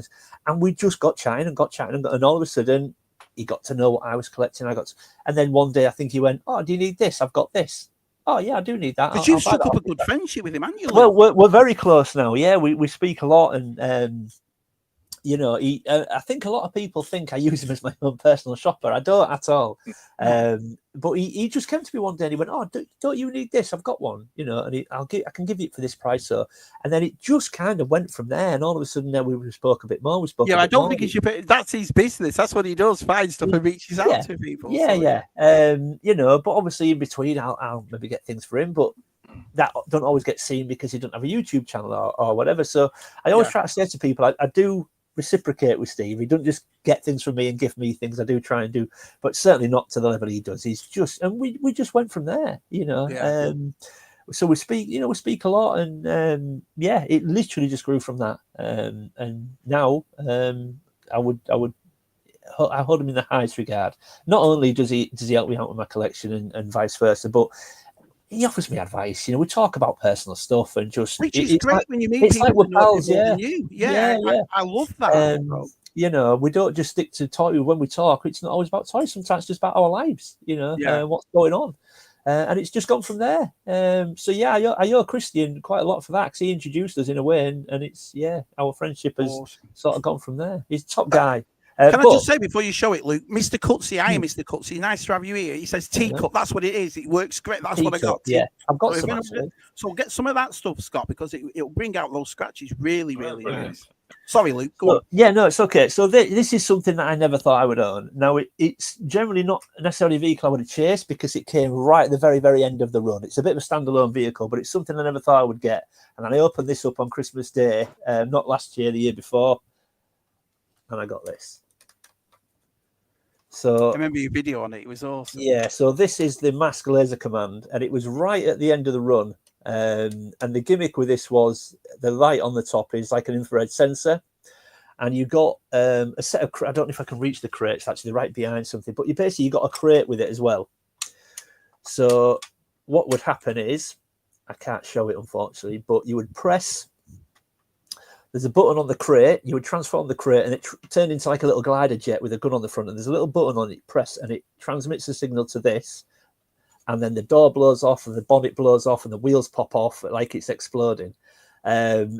This goes for stupid amounts of money. If you've got a complete one working, the condition of it as well, Luke. It's really nice condition. It is good, yeah. And say it's got the two figure. The Miles Mayhem Matt Tracker came with it as well in like alternative colours. So you've got Miles Mayhem there, which normally you would see him all in blue, but you get him in black and red for this one. And then you've got Matt Tracker in like a blue and almost neon pink. Was this like only an exclusive one, this, or was it a full retail? It was right, yeah. It was on retail, but it was say right at the end of the line, and it weren't really part of any. It weren't series 1, 2, 3, 4. It was kind of a standalone vehicle, right? But I mean, in good condition, working. This thing goes for about £500 now. Yeah, look at that. For complete ones. Wow, that's so expensive. And I remember because the bonus was that one worked. Yeah, well, 3 to 350 is a good price now if you can get one for that. Usually it's a bit more these days, but yeah. And the bonus was Steve put in the note that it was intermittent. It's like it doesn't really work. You might need to speak to VTR Dave, see if he can do anything with it. Well, of course, I tried it once in private before I did the video, and it worked. Yeah. And then I tried it again on the video, one attempt, and it worked. So I was like, I'm just going to leave it at that. Even if it is a bit intermittent, it's worked twice. I've tried it twice. I do that too. When I get something old, I'll put the batteries in it, and it like the Spider just got. So I put the batteries in it, and it walked. Then I took the batteries out, and that's it. I won't do it again. That's it for me. So yeah. But yeah. So I mean, when I opened this, I was blown away because it was just a vehicle that I'd written off. I thought that I'll admire it from afar, but I'll never own one. I'll never get one. I can't afford to pay that kind of money. And then I spoke to Steve, obviously, afterwards. I rang him and was like, mate, what have you done? And he said, so is this like the last 17 of the mask line? Is it like right at the end? Or? I suppose you would class it as a bit like that. It's a bit yak face, I guess. Right, okay. Right. If you like, of mask. And I said to him, how have you managed this? And he apparently he'd been piecing it together over about 18 months. He said, I started it a year and a half ago and just pieced it together. Wow. And then, I mean, so when I look at this, not only do I look at it and think it's a vehicle I never thought I would get. Same. I was looking forward to pulling that. Yeah. Again, like I said earlier, then you look at it, not only you think it's a vehicle I never thought I'd own, but it's a vehicle that's gifted from a pal. Yeah. So again, it becomes even more special. I'd struggle to drop 350 quid on one, to be honest, but it's one of the last 4 I need to complete. Agreed. Yeah, you see, that's one that when you showed, I never knew about that at all. I was like, what is this thing? No. Well, a lot of people don't. I mean, I said earlier, you look at most people only remember Series 1 and 2 vehicles because that's prominently what was in the cartoons. When you start getting to the later series, so if I said to you, if I said to you Buzzard, would you know what vehicle Buzzard was? No. If I said to you, I don't know, let's say Dynamo, would you know what Dynamo? This is what I mean. Nobody remembers them because once you got to Series 3 and 4, the cartoon, they started racing each other instead of fighting. Nobody cared, you know. No self-respecting 6 or 7-year-old wanted to watch a cartoon about them racing before they were fighting. I want them to fight each other. I'm not bothered about who's faster car. I don't care. So by then, I think I lost interest in Mask at that point, and so of course the vehicles didn't, the toys didn't resonate. So I think when I think back as a Mask fan, I think from childhood, in my head, Mask went on for ages, when in reality the cartoon only went on for 75 episodes, which I guess sounds a lot, but it was only 2 seasons, and the vehicles went from 85 to 88. But after 85 and 86. Nobody remembers it after that. No. So it had a very, very short lifespan. But in my mind, it went on for ages. How long did the cartoon go on for? As long as the run? So just 2 seasons. Just two seasons. So it started in, I think it started in 80. Well, it would have started in 85, finished in 86. Yeah. But in my mind, it went on forever. but it didn't, and the toy line didn't. But when you think about, and this is a lot of toy lines, you think Mask came out in '85. What was it up against in '85? Masters of the Universe, Transformers, G.I. Joe, Star Wars. It didn't have a chance, really, you know. No. But for me, I mean, I loved it. I really did. But it didn't last for long, because after the first 2 years, I don't think anyone really cared about it. It was at the last round. What is 85 onwards, wasn't it, Mask? That's 85 onwards, yeah. Finished in 88, yeah. But by back end of 86, I think it was done. I think that was what it is, though. I don't know whether you agree with this or not, Scott. It's just when we were kids, it was all about action figures and play sets, wasn't it? And then Mask came along, which is lots more. I mean, I loved it, but I think it's more of a nostalgia thing. Mask. Yeah. I remember Mask. And it was vehicle based. It was the vehicles that was the focus. The figures, I mean, they were 2.75. You know, it worked the figures that was the focus of the line. Yeah. Right. He says, but yeah, the later ones are not that loved, but weirdly I do, because I remember them quite well. I think they were cheap, so my mum would buy me the cheap ones. Yeah. But 75 cartoons is quite a lot when you compare it to just 5 for Sector. Yeah. Sectors, yeah. I agree with that. Jonathan asks, why do you think Mask changed such a focus to a degree? Was racing suddenly popular in the US?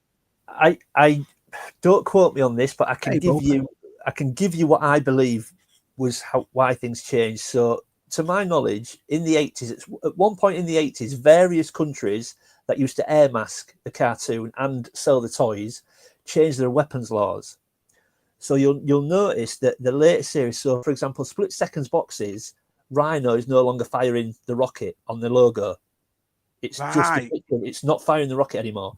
And a lot of the Split Seconds boxes, the vehicles no longer have guns on the vehicles, and they're not firing any guns. So series 1 and 2 toys, you'll see Gator firing his top cannon. You'll see Rhino firing rockets.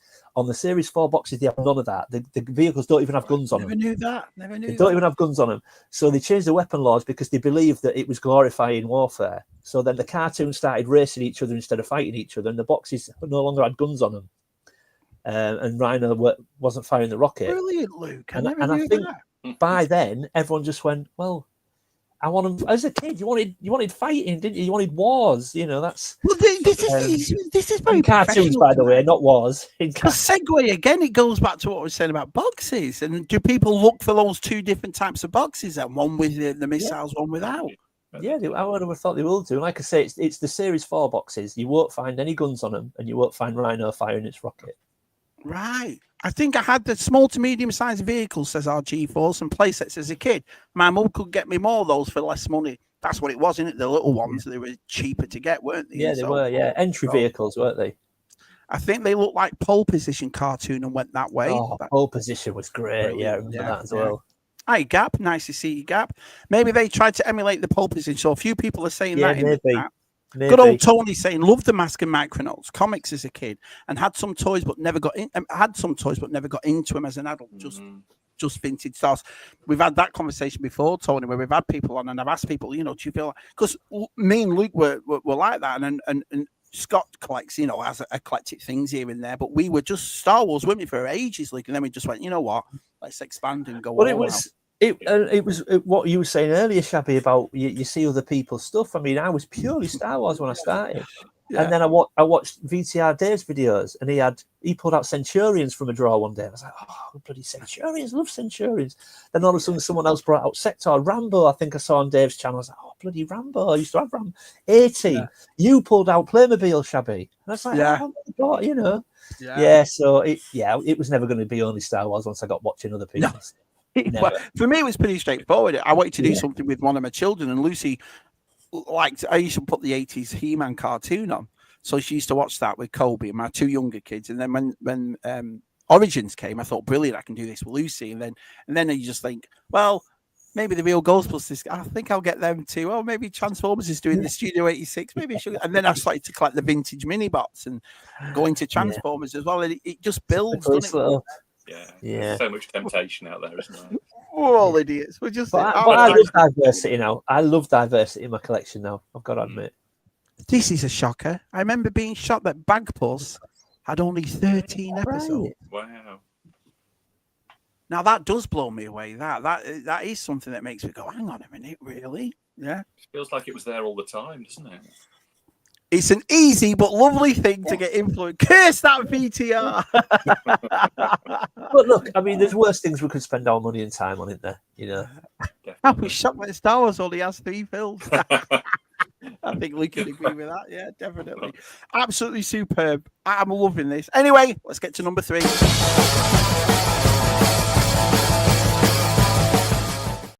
Because I've got you, big Mr. Reynolds. You are going to show your number 3. So we're sticking with the same theme again.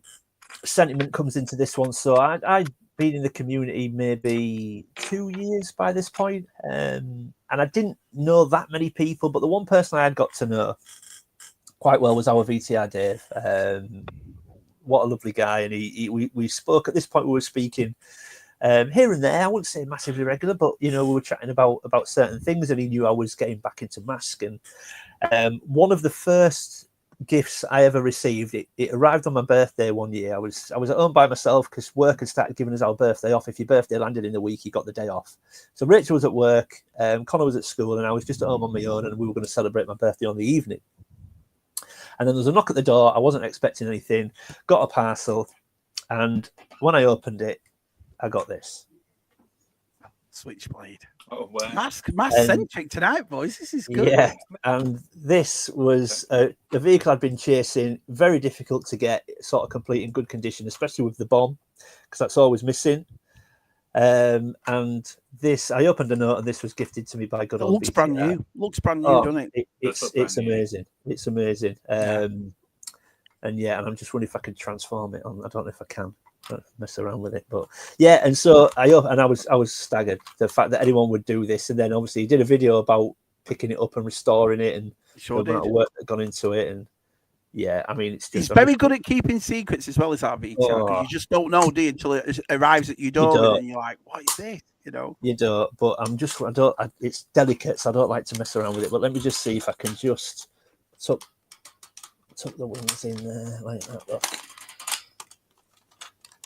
Will that go in there? We'll put that landing gear down.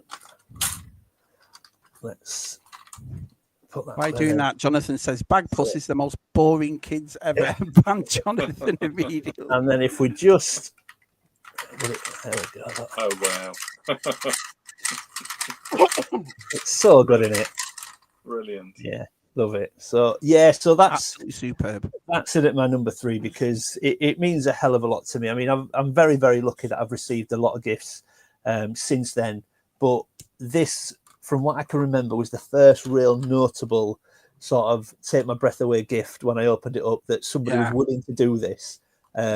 Because not just the money that these cost, because these are cheap items, especially when they're complete, but the fact that he picked it up, put his time into it as well, and his skills into it, and lovingly restored it, and then sent it. It was a I remember our side was talking to you about that video, and he said how you come across like you were dead emotional, like you couldn't believe it. And our side had drawn you that picture. He'd drawn you a thing picture because of your reaction to that video. He loved it. I think at one point when I'm showing the Switchblade at the end, because I think I recomposed myself and then come back with it on the table. So at first I got it in my hands, unboxing sort of thing, and then I come back with it on the table because I needed a minute, you know, because it's quite overwhelming at that point. You think what people are willing to do.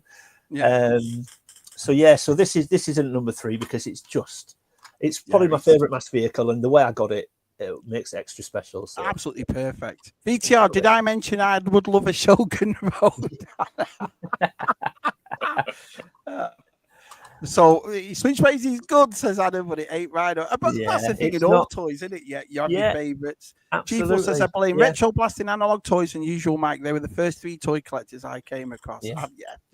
That's what I mean. I like that though. I think if we all collected and did the same thing, it'd be a pretty boring community. We don't feel like, well, you know, I like the fact that people like him in his micro machines when he was showing them. And I remember Mike having the City micro machine. See what I mean, Scott? That's something I never would have got. But I find it interesting. Or Jesse with what he collects and what he showed at Peak Badger, I was like, wow, that's pretty impressive.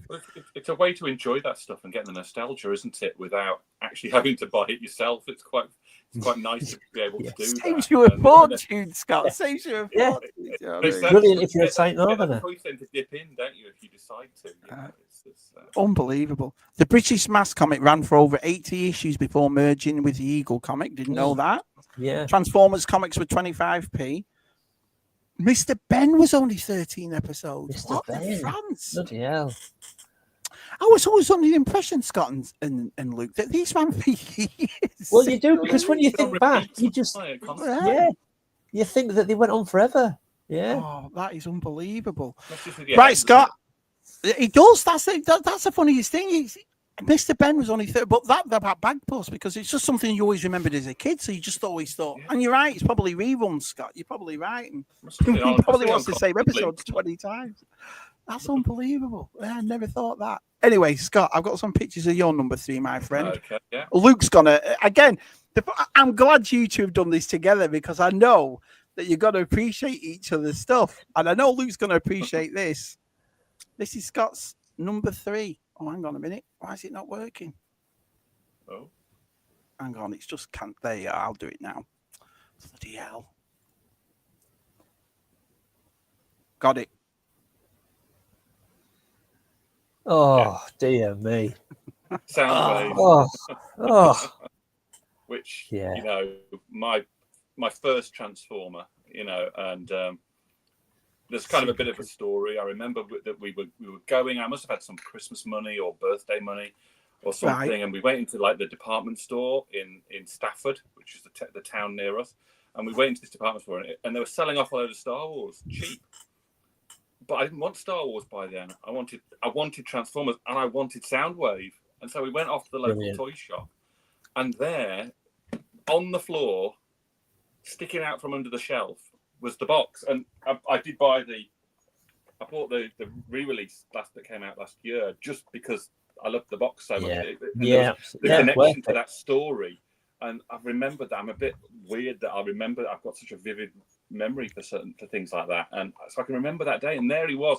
I never saw him again.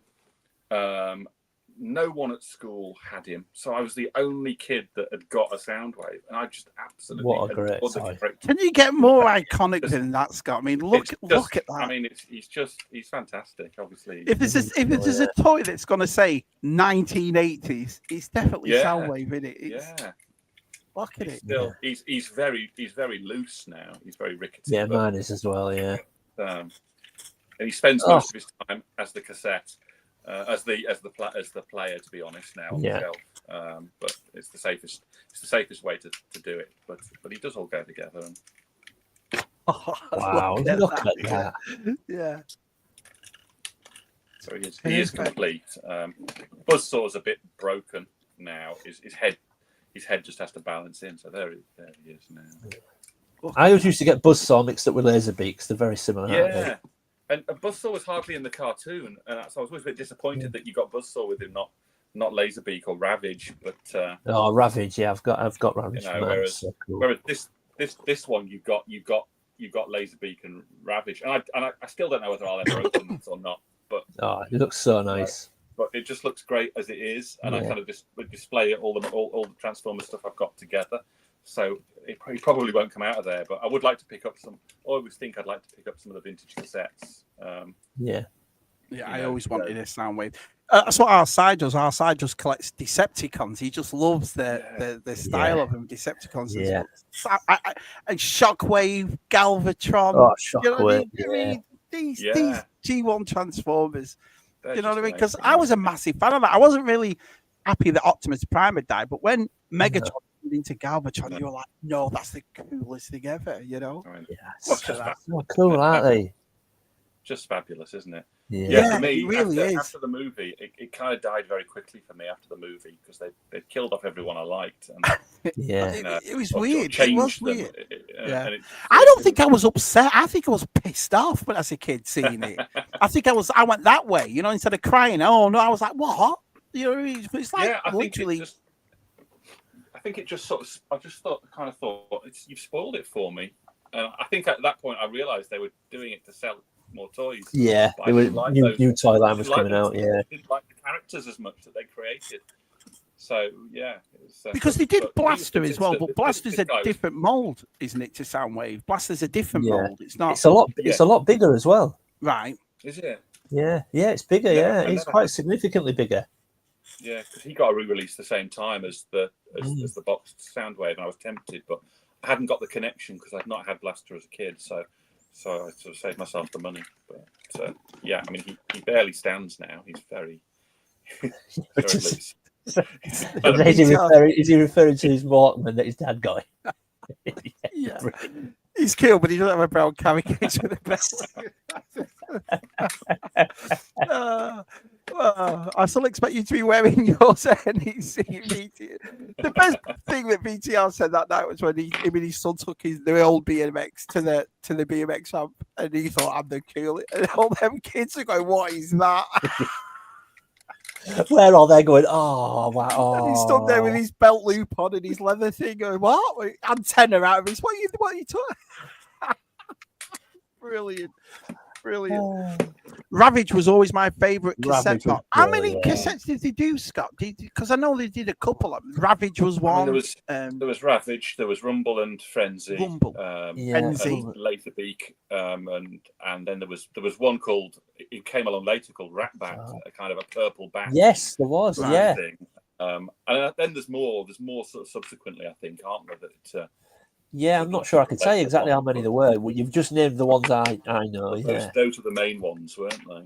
I always loved how his guns become the batteries, and you just put them in the back to store them. I just thought that was such a cool idea. Yeah, I didn't know that. I would walk around with him clipped on. I didn't know that. Yeah, in fact, I'll make you big. Just show Luke how it's done. Yeah, I did not know that. So they're like the batteries. And brilliant. Only 40 years, Luke. Only 40 years. I did not know that. I've got mine in a little bag. Brilliant, Scott. Brilliant. Yeah. I must have had Buzzsaw's jetpacks kicking around in a shoebox for decades. No idea where they are now. Lord Mavelda had to nip to the shop. He was so engrossed in this. As I passed the neighbours, I suddenly realised I could hear Shabby's voice still in my headphones. So I played it cool. Brilliant, Steve. Brilliant. So ZSR has run for more episodes than Mr. Bennett Bankbook. Jesus. I know DTM, the injustice, charming. Well, it was Transformers the movie. You're right, Gilsey, but I just remember, I'll never forget that. I just remember being pissed off. I'll tell you what, I did see that year as well. Care Bears the movie. That was brilliant. I love that movie too. Of course you did. Yeah, or an aerial VTR. JT says at least Soundwave looked like he did in the cartoon. Megatron, on the other hand, yikes. Yeah, he did. Yeah, there weren't many that looked like the cartoon version, was there? No. Yeah. No. I think honestly, if VTR turned up with that Walkman, I would think he was cosplaying McCoy from Star Trek. Hi, OD. Nice to see you. Can I just say one more time as well? 50 plus all night. You lads have been absolutely brilliant. Guys. Yeah, thanks for your support. I really do appreciate it. No one was playing with Megatron in robot form. He's got a good point. And he was super delicate as well, wasn't he? Yeah, he has got a good point. Mine broke, and I exchanged him in the end, and I think I picked up Starscream instead. Starscream, he was a bit of a disappointing, figure, wasn't he? It was funny as well. I remember Stu showed that vintage jazz he had. Now white that jazz was, and I was like, no brilliant. Way. Yeah, we've all got a soft spot for G1 Transformers, haven't we? All of them. Definitely. Yeah. I love Kieran Ball says, I thought Mr. Bannon Bagputs were in the VCS. Yeah, we're fine. Thanks, mate. We are fine. Right, we're getting to that time. So let's get to number 2.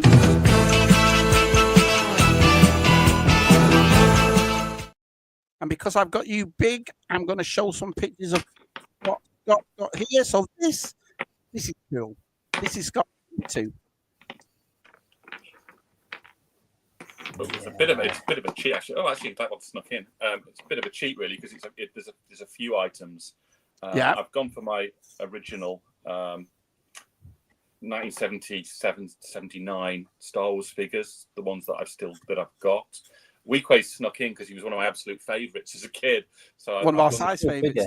Yeah, cool looking figure. I loved him because he held his vibroax like he does in the film. I think it was proper. Down to that. But really, there's the Hammerhead, there's the Stormtrooper, and the droids. These are the 77 ones, which I was only sort of 3 or 4 when I had these.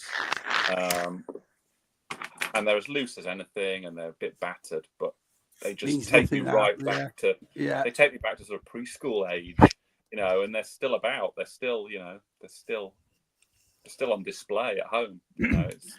I mean, this is the thing. You've seen these figures more than 1 million times visually, but they still blow you away, don't they? They still, that's how iconic these toys are. You know, it's. I mean, and they look so played with. They look awesome. They're incomplete. I mean, the Stormtrooper. I was so young. I mean, his hands are all chewed. You know, it's crazy, but brilliant. But they mean everything. They mean the world to me because you know they take me right back to that. You know, those earliest days. I wasn't collecting. I didn't even properly know what Star Wars was. I don't think I'd probably even seen Star Wars at that point. I imagine my dad got them for me because he'd seen the film, and you know. But somehow I've managed to hang on to them for the best part of 50 years. So it's amazing. Yeah, it's funny as well because I've said this before too. You look at old magazines from the 80s, whatever, you'll see a Return of the Jedi or an Empire Strikes picture in that.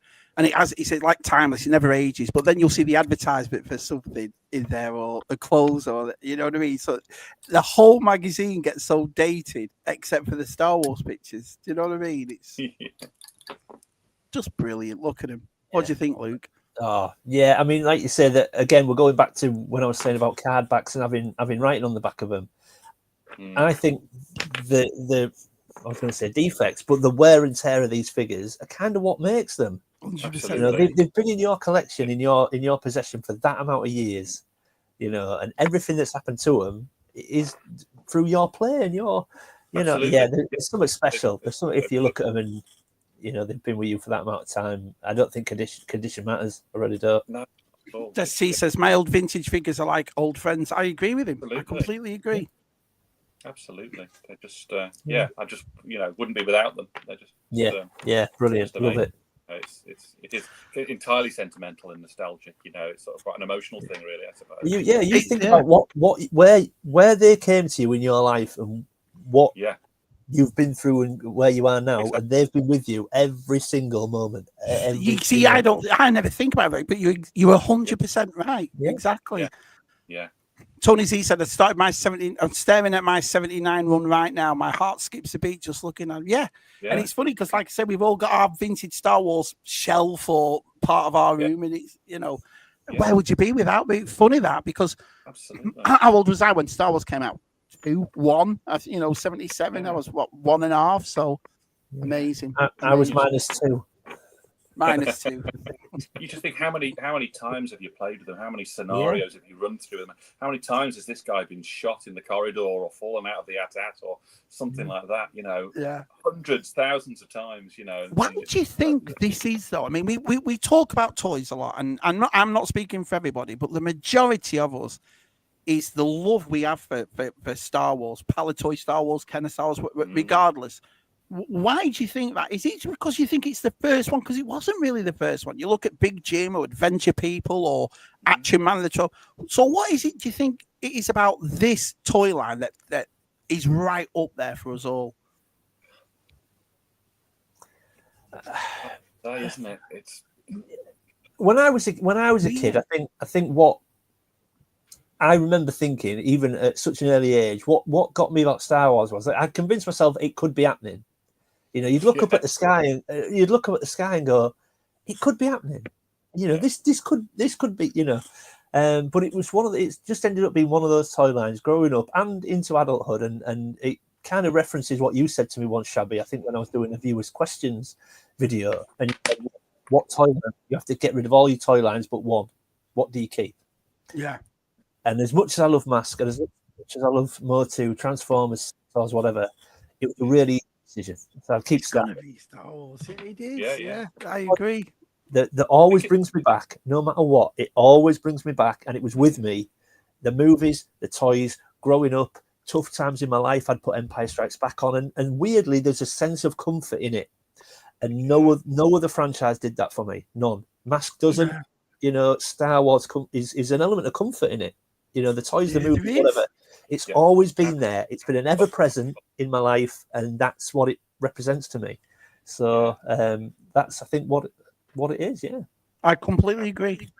Absolutely spot on. Yeah. I think with the toys, I think think it was the scale of them, it was the quantity, it was the world building opportunity that, you know, it was so easy So accessible as well, I suppose. You know what I mean? You know, we had such imaginations back then, you know, we just take a couple of these guys out into the garden and play with them in the rockery for hours, wouldn't we? Or, you know, I guarantee you look in anyone's mum's back gardens and there's thousands of Star Wars figures. dig up gardens, I will know how many you'd find. Yeah, we'll get Paul Robinson on it, whatever he does, even if he does the time travel and all that. MOD says, I'm always a Tony Robinson. That's it. What did I say? Paul Robinson played for Newcastle. Didn't he? I'm thinking of him. Didn't you run Lassiter's as well? Yeah, that's the one. Should have known. I'm always amazed at you guys who manage to keep hold of their original collections from their child. My mum was great at that. I've barely got a thing from my teenage years. Yeah, most of my Star Wars collection is from childhood. That's where, you know, where I got it all from.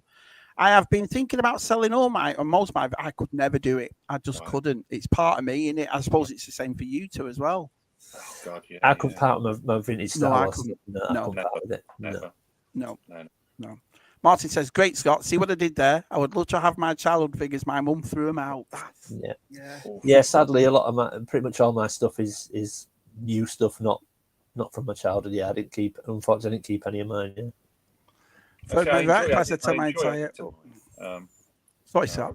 I really like adding to my collection, but I don't mind about the condition particularly. I like them to be okay, but I've picked up a few at Echo and NEC recently. I'm not worried if the gun's not there because I haven't got a Hammerhead's gun. I have got a little baggie full of original vintage, you know, guns and staffs and various things. Yes, sir. Came across General Madine's cane, you know. Dave loves Madine. Dave loves Madine. Yeah, so I'm not too worried. They kind of fit in better if you get one that's a little bit scruffy. I don't want you know, an absolute beater. But, you know, I've kind of got a limit on how much I'll pay for them. But it's nice to kind of add them and they feel like they were always there in a way. Like they were always there. That's the best way to look at it. Exactly right.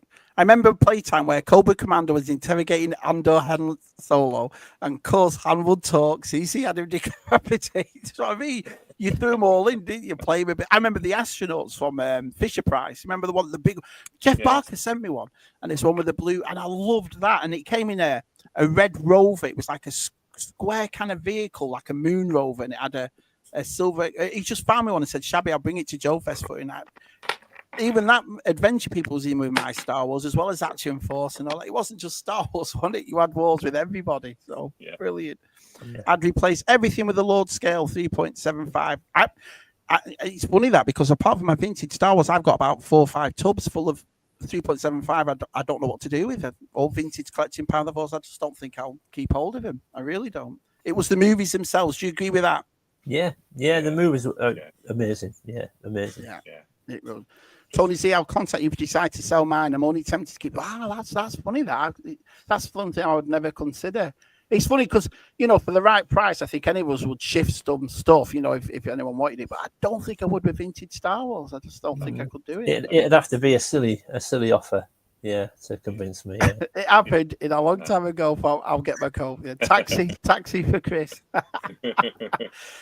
It was the world building, Shabby, says Tony. My mum couldn't afford the bigger vehicles as money was tight, but just getting the mini rigs, the land speeder was building. Yeah. All world building, yeah. Cardboard boxes, and that's one of my favorite adverts as a kid. I remember the speeder bike advert when for Palatoy, and they were putting it through your mum's tables and chairs, and it just looked so good the way, you know, the speeder bike's going through the chairs and just looked like Endor. It's brilliant. Des says, for me, right time, right age, the world building aspects, playing with my brother, the list could go on and on. Absolutely does, yeah. My heart skips a beat, says our Geek Strong, every time I look at my Shogun Road on video. Just practicing for the future. Oh, that's the best line of the night. I think it's because there were so many Star Wars toys, from figures, vehicles to play sets. It's what made Action Man so appealing to me back in the day. Yeah, I agree with that too. Then you could pick up a figure with pocket money. Yeah, that's true. Yeah. 150, right? And I think that's what it was. You see those pictures of the old school lads, and there's just rows and rows of them. So you sat there looking at them and trying to decide. That's, I think, what's lost in you know, when people turn around to me and say kids don't play with toys anymore. I think that's why. When you look at vintage collection or black suit, there's only 1 or 2. There's never a full row of them, you know. But anyway, Luke. What's your number Yes. 2, buddy?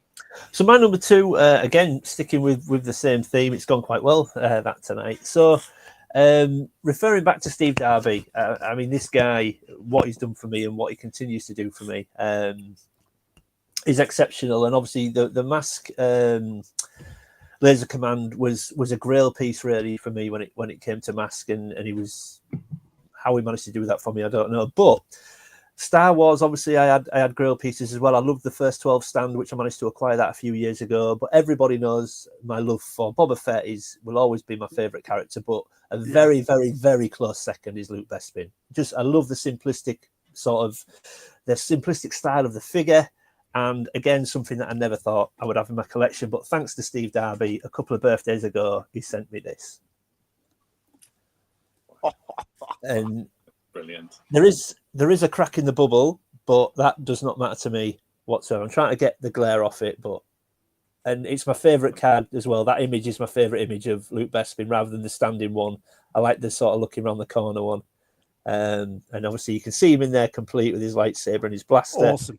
Yeah. And I never thought I would own one of these. Blonde-haired Luke as well. Yeah, and he sent me this as a birthday gift. And we've got what we've got on the back. So we're on a 77 back. Yeah. Again, what do you say to people when they do such things? I was completely blown away, and but I love it. I've got a few card backs of Luke Bespin, but this is my. I think I've looked at Echo the last time I was there. There was a guy that had some. This was before I got this. There was a guy that had some recards. When I say recards, it was reseals.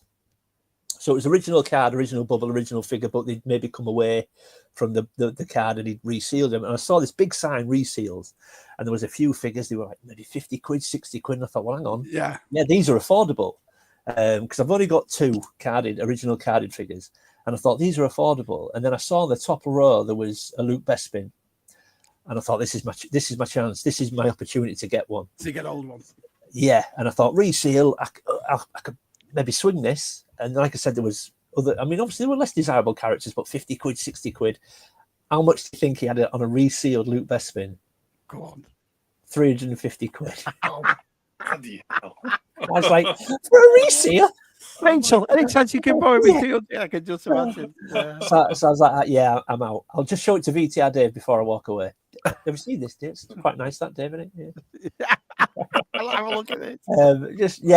So at that point, I just thought I'll never own one, and then, like I say, it got to my birthday the year after, and Steve Darby just. Bespin Luke is cool. He's Incredible, like I said. Yeah, there's just something. The figure itself, it's just so simple yet beautiful.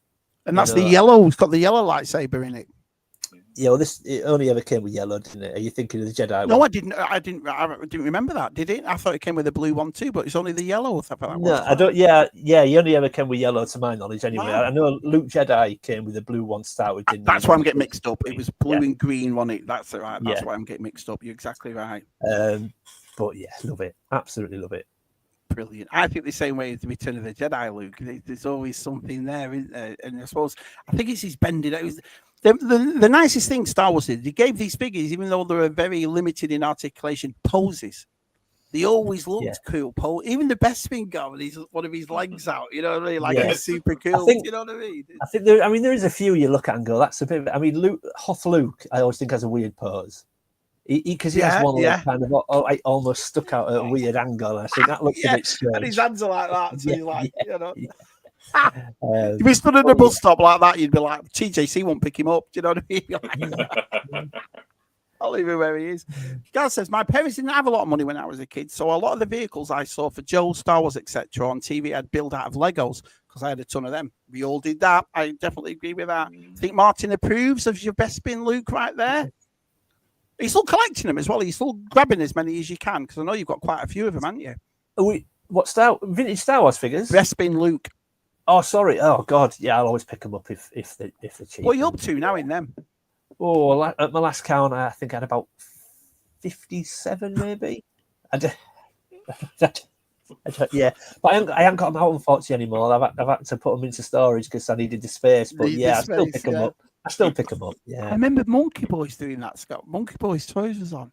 Yeah, he's got big for tuna and squid head, hasn't Yeah, he? it He's was got loads of them. Dave. He's called. And I was talking to Dave, he brought it up, but he didn't show him on. I forgot what stream it was. It was years ago. Anyway, I turned around and said, "You've got all these big four tunas," and he turned the camera around, and there was of big four tunas. I was like, I've never seen anything like it. Do you know what I mean? It was brilliant. Yeah. Oh, all about the imagination. I agree for that. Dave of the Dead has turned up. Hi, Dave of the Dead. You can almost buy your own ship for that. Yeah, he's exactly right, though, isn't he? Yeah. G4 says £7.50. Mad money, that. It was, yeah. Is it a cheap price nowadays? Now, that's a good question. I'll give you a prime example. Going to Joe Fest for me, it was always an opportunity to get stuff I would never buy. And I've always been one of those people. I don't know whether you do it, Scott Luke, where I think, hang on a minute, 300 quid for that, but I could buy 20 Mo2. Yeah. I'm one of those people. I like bang. When you're in a position, you got 4 kids and you run a business, whatever, you always got to make sure you don't want to go mad. But Joe Fest is different. And, I think, well, I've got money in my pocket. And I was looking. And I asked Andy and Jeff Barker, Scuba, whatever, if you see a Return of the Jedi, and G-Force had said, there's one on card over there, Shabby. And you couldn't even see the figure. It was so yellow, the bubble, and it was in there, and it had his rip on it, and he wanted $350 for that. And I was like, wow. I don't. I mean, what's that in UK money? About 275, maybe 230? At the moment, I'd say about 305, 310. Oh, is so it? It's not, right, it's not that far behind. I don't get it. I know these things are, they have value, but. So where's your limit, boys? Where's your limit? Well, Scott, if you're finding something, when you're going to go, hang on a minute, that's out of my. It might be a bit dodgy for you, though, Scott, being library mafia. You can probably get someone to get hold of it for you. But where's the limit for you, Scott? I don't know. Depends how much I want something, I suppose. I haven't got to that point yet. At the moment, I guess I'm filling in some of the cheaper gaps. I feel like I've got so much to try and pick up. Yeah. I don't know. I don't know whether it's having me children or whatever, or the fact that my wife is dead supportive of this. I don't want to take the piss, if you will. Do you know what I mean? Because there's loads of stuff I would love to have, and maybe that's why I don't really tend to jump into vintage as much as I should. And I'm not. Luke can find. I've seen some of yours, some of the bargains you find are like wow and all that sort of stuff. A lot of the time, it's having the time and inclination to make a bargain. Or what I would say make a bargain. So let's just use the 18 bundle that I bought. If you recall the 6-inch 18 figures that I bought. So I bought, I think it was the 4 bad guys, the 4 good guys, and Amy Allen. And I managed to get them all. I had loads of accessories, but get them all loose for about 100 something quid, whatever it was. But I didn't need the good guys. I had them all. And I had a couple, I think I had maybe one of the bad guys, I'm not sure. But then I was able to complete all the good guys with the spare accessories that I had and then move them on. And I think I got something like 110 quid for all 4 of them. So in theory, I think I put the 4 bad guys into my collection and Amy Allen for something like the equivalent of £5.75 per figure. Wow. And a bare bones Amy Allen is 50 quid all day long. Yeah, you look at it that way, it makes sense. But you've got to have the time and inclination to do it. You've got to look at the deal and go, I think I can, if I pay this for that, I think I can make this on them and then offset it. But it's time and it's effort and it's whether you can be bothered to do it. But if you can be, it can be done. It can be done. Our side does it to me, so I'll be pissing about it about our side, like a hot toy or whatever or something. I'll go, oh, it's too expensive that, and Si will go, what have you bought this month? And I'll say I bought 2 Mo2, 3 Black Series. Add it all together. Add it all together, you could have got it, and I'm like, bloody hell, Si, you're exactly right. But have you done that yourself, Scott? Is it something like you think I'd love to have it? Do you have to go through Steph for it, or you just think, man, Oh, I kind of have a budget and I decide what I want. I mean, the trouble is there's so much, because I collect the modern TVC, there's so much coming along and you pre-order these things months in advance. You kind of think, I've got this going out there and I've got that probably going out there. And I mean, you've only got estimated, point at which your credit card's going to be hit. So I tend to hang on to a bit of cash now for NEC and Echo. And that's when I think that's when I can allow myself to be, to find something. Like I nearly got a Rancor at the NEC, but it went, and Luke was going to go and have a look. I did. I went back. It's gone. And it had gone by then, and it was a good price. I think we were just going to check that it was all working. But it had been there most of the day. It was like gone. It was after lunch sort of time, but it had gone anyway. I missed that, but I got the money for it. I would have gone for that because I do want to replace or pick up a lot of vintage stuff, but I'm not often. I stop myself hunting.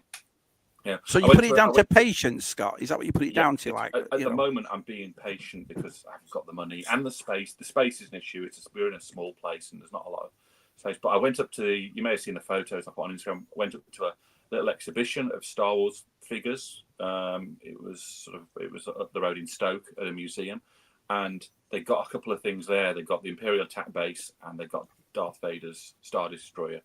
Yeah, both of those I've never had and always wanted, and so I've been kind of looking on eBay at the prices. And Dario picked up a Biker Scout picked up a Imperial attack base at NEC, and it was great. And then he put some photos on. He cleaned it up, and it looked absolutely brilliant. And it was, if it wasn't complete, that makes you even more determined, doesn't it? You know what I mean? And then you're like, oh God, I want one of those. I want one of those. So it's when you get the buzz, it gets into you that you've got to have that item. And that Imperial attack base is the thing I keep going back to.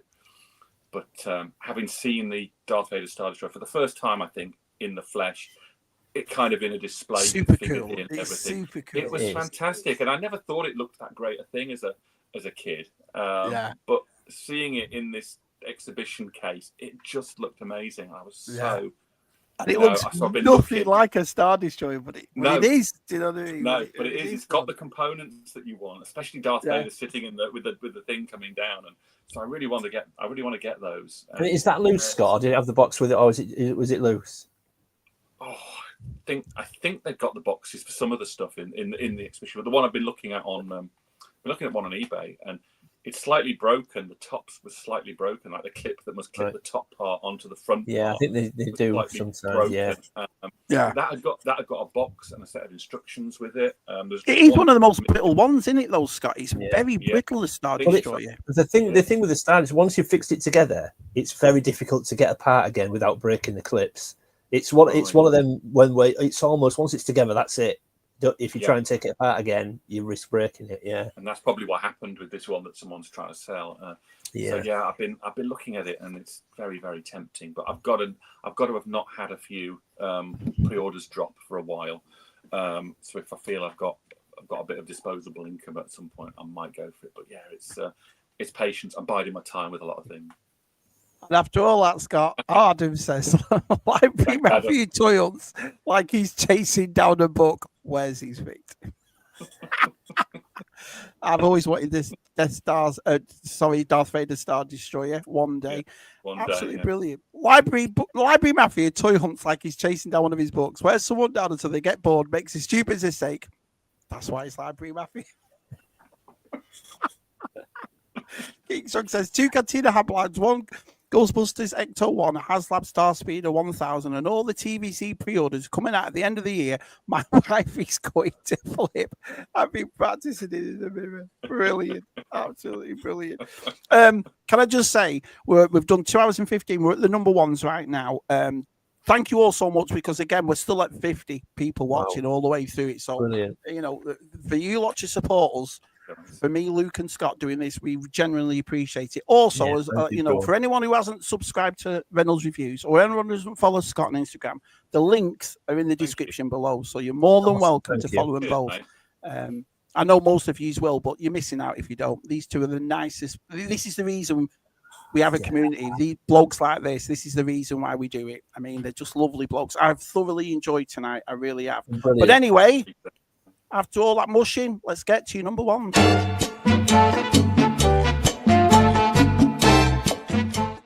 The Delvians theme song right there. Absolutely brilliant. I've got you right there, Scott. So, okay. I've got one picture to show, and I think you're going to show it as well, aren't you, Scott? Oh, as well, yeah. Scott's number one. Now, I apologise. It's an old picture. It's probably my fault. It wasn't as bad as this, but this is what Scott's going to show right there. This is Scott's number one.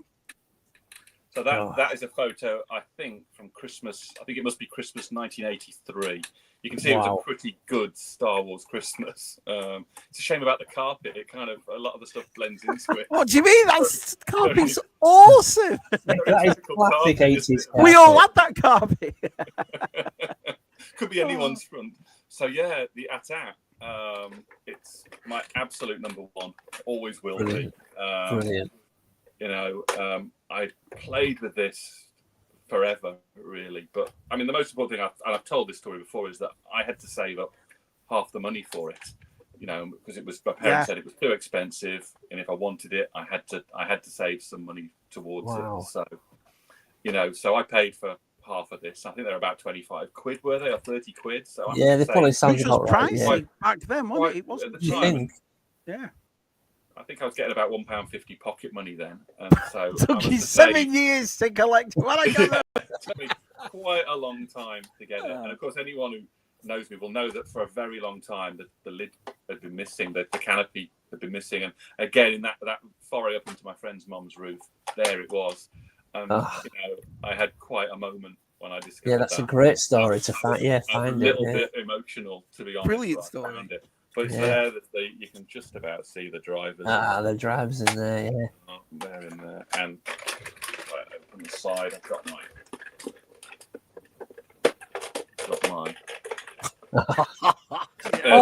Yeah, they've got the nubs inside, haven't they? You can stand. That's right. Yeah. And they've got my snow trooper with his original blaster rifle as well. I don't know if the batteries work. The only things I've got one of the chin guns. The other one I can't find, so that's something I'll have to pick up. I'll have to complete it, but I do hope they'll turn up. Yeah, it still looks good as well. It's not yellowy.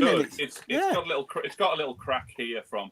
It always used to end up going down in any of the battles. It would end up keeled over with stormtroopers inside and all sorts of stuff. So, but again, it's looking at your sleeve. I mean, I remember my Falcon's going through that. You know, the yellow thing, but you're getting those yellow lines through it and so. Yeah, like the veins. Yeah, the veins, Luke. And I was looking at it. I was looking at retro blasting because I remember they did a video ages restoring, and then I just had this epiphany. No, I'm going to leave it as it is. I'm going to let it age gracefully because and I like it when it looks like that. So yeah, it's a perfect. What do you think, Luke? AT-AT? Oh, I love the AT-AT. Yeah, absolutely. I mean, I'm working on completing mine, but it's a brilliant toy. Yeah, there's a lot of lads in the chat that they're like, this is the AT-AT. It's super. It's what I mean. All these different. we're so hypocritical. Every one of these stuff. Oh yeah, that's the best one. Oh no, that's the best one. Oh, the AT-AT. We're so fickle, aren't we? You remember that guy that Paul Whitehouse played in the Fast Show? Whatever his mates say, that's right, yeah. Should we play Gascon up front? No. Oh, yeah, right. No, I think we should. Oh, yeah. Well, like that with Star Wars vehicles, but it's a beautiful vehicle. It really is. Yeah. Is the original bulb still there as well, Scott? Sorry? Is the original bulb still under the chin? Is that what I can see there? Yeah, it looks like it. The guards on it. The guards on it. Yeah, the bulb's there. Oh, wow. There it is. Yeah. Brilliant. Yeah. And once again, Mr. Berry, good looking as he is, he's always reminding us how young he is compared to the rest of us. I was 2 when you had that Christmas, Scott. Just saying. What would I have been? I was 9. 9, Adam. Yeah. The AT-AT was 27 to 30 back in the day. Yeah. Wow, it's quite a lot of money when you think about it. Yeah. He says the X-Wing had a black engine cover. That from the USA. The black engine cover. The X-Wing had it had a plastic cover and all that. But it was grey. It was still grey. Oh, I've got the battle damage on. It had a black and white sticker. That was the Palatine version, wasn't it? Yeah. Yes, sir. Yeah. And battle damage stickers, I remember.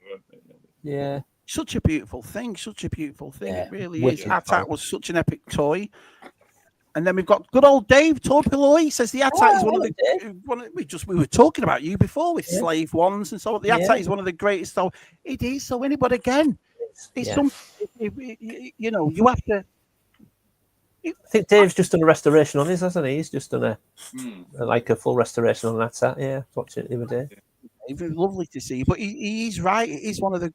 Again, I think it's because. Do you think it's the love factor of the fact that these were play sets as well as toys? What do you regard them as? You know what I mean? How many figures can you stick in that? About 20 at least. You know what I mean? Easily. I mean, there's enough little pegs for probably about half a dozen. But I mean, it used to end up with a lot more in than that, I think, as well. So yeah. Always wanted the AT-AT. Great, yeah. Everyone's loving the AT-AT. I think it was a vehicle, but it became a play set because there's so many scenarios you can play out with it. It was just You know, it's agreed, Dave. Yeah, it's just amazing. It's even the noise when you move the legs. You know, the ratchets on the legs. That.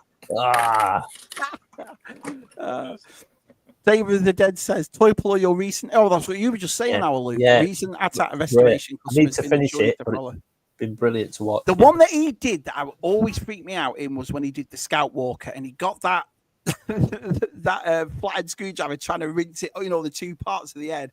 And it was like watching Scuba Pete with those rails on the Eternia place. I was like, oh no, he's got to stop any time. But pretty impressive. I guess with VTR and DTM, I should be more specific. Hello, Toy Ploy. Everyone saying hello to Toy Ploy. Only the Star Wars vintage to get. My original was bought from Argos. Wow. Argos, yeah. How much is an AT-AT now? Is it expensive? Because you don't go to Echo. I don't go to Echo. So if it's complete and boxed, I mean, 150 quid maybe. I mean, I was looking at having to pay like 45, 50 quid. I couldn't. If I was, you know, Des was looking for one. I've been looking for one at NEC and Echo, and if I'd seen one, I was probably going to pick it up. But I never did. It seems like it's quite a rare. You see a lot of them for sale, and they haven't got it on. So obviously, it's something that gets lost. Yeah. I couldn't believe. I don't know how they ever became parted, and this sat in the roof at my friend's mum's for 25 years. So I'm so pleased. I bet you were made up. Yeah. Again, going back to what we were saying about nostalgia and something that was owned by you, and you found it after all those years. I bet you were like, no way. Absolutely. And you look at that photo from 1983, and those figures are there as well. You know, the driver is there, and there's someone like stood on there, and you just think that's this same thing. I mean, that's such a tangible connection to my childhood and my love of Star Wars. That goes. It's one of them that's always looked good though, because obviously they use the same mold for the Power of the Force line. But even that new vintage collection one, the big white one that you put the speed, it's huge, and it's still like, this is awesome. You know, nice. the screen in the cockpit and that kind of thing. It's a beautiful thing. Adam says, sometimes I do wish I was a little older. I don't feel I have the love for Star Wars vintage as most of you gents. I never had any of the toys when I was a child. That's probably why. But I think, Adam, it goes back to what we're saying. Well, what Steve was saying before and what George was saying, they were cheap to get hold of. Your mum, you do well at school, you just get a toy, wouldn't you? How much were they? About £1.50 or something like that, which is what, about $5? Yeah. If that sometimes, You were gutted, to be honest, but there will. We're gutted, to be honest, but there will always be others. Yeah, you can always find them. That's the nicest thing about Star Wars. So mass produced, isn't it? It's, you know, I think it's one of those lines. If we go on eBay, we're going to finish off the line, aren't we? It's really easy to do. I can remember how much all my Star Wars cost. Wow, can you? Awesome. Well, that's a great number one, Scott. Yeah. Luke, what's your number one, pal? So my number one again. Sentiment was the biggest driving force on this one. I know everybody will know the story now. I may have to put you through it quickly again, but probably my most my warmest childhood memory, my most fondest childhood memory. I love Star Wars, I love Mask, but another toy line that I love is G1 Transformers, and this is my absolute favorite, and it's at number one for me. So this is this guy. Oh wow!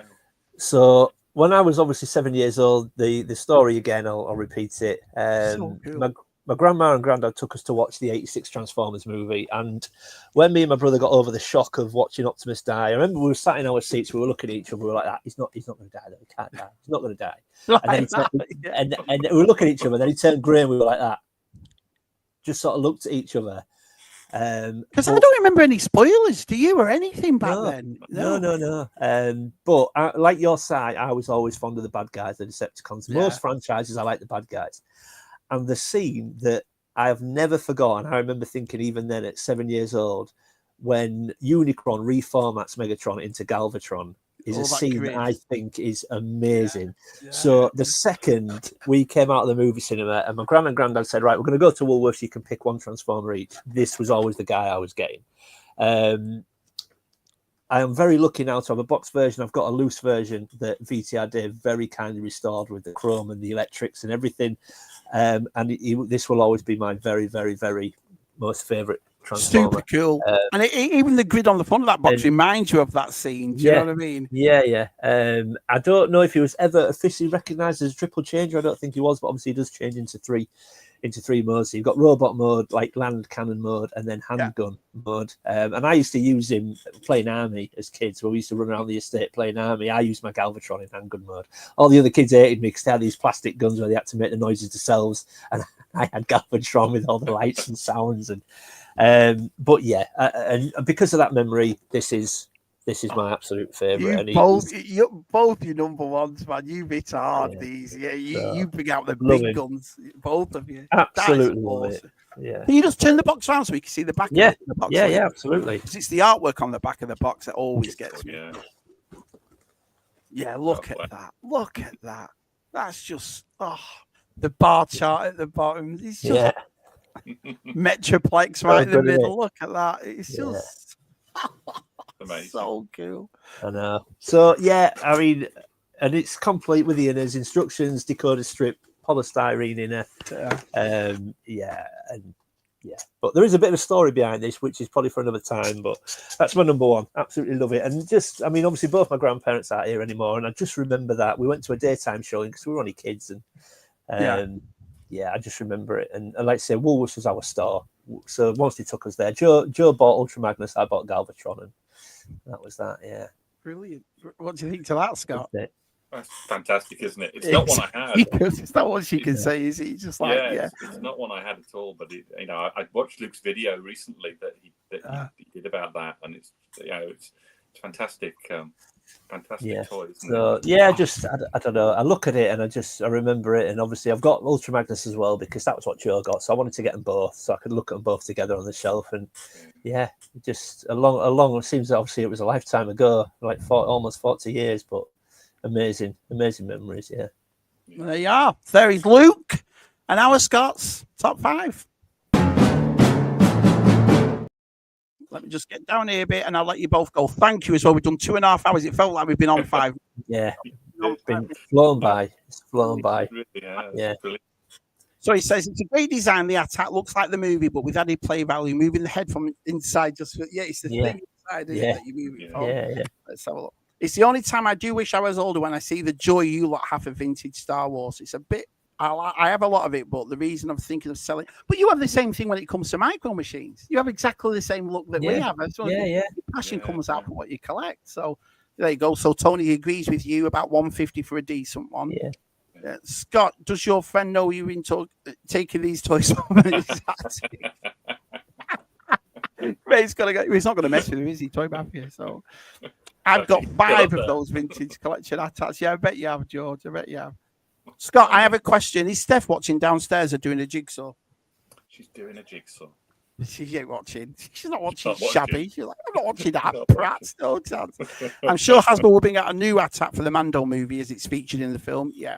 Lord Mavalda said, if you could find a really decent reproduction part, would you buy it to complete an item, or does it have to be 100% original? Is that aimed at Scott? Sorry, is that? For me, if I had to replace like these 2 cannons at the bottom, chin cannons, if I couldn't find, I'd have to have originals. I think for this, I'm not so bothered with other things necessarily, but I think I want it to be absolutely complete with originals. Okay, but preferably I'll find my own original pieces. Yeah.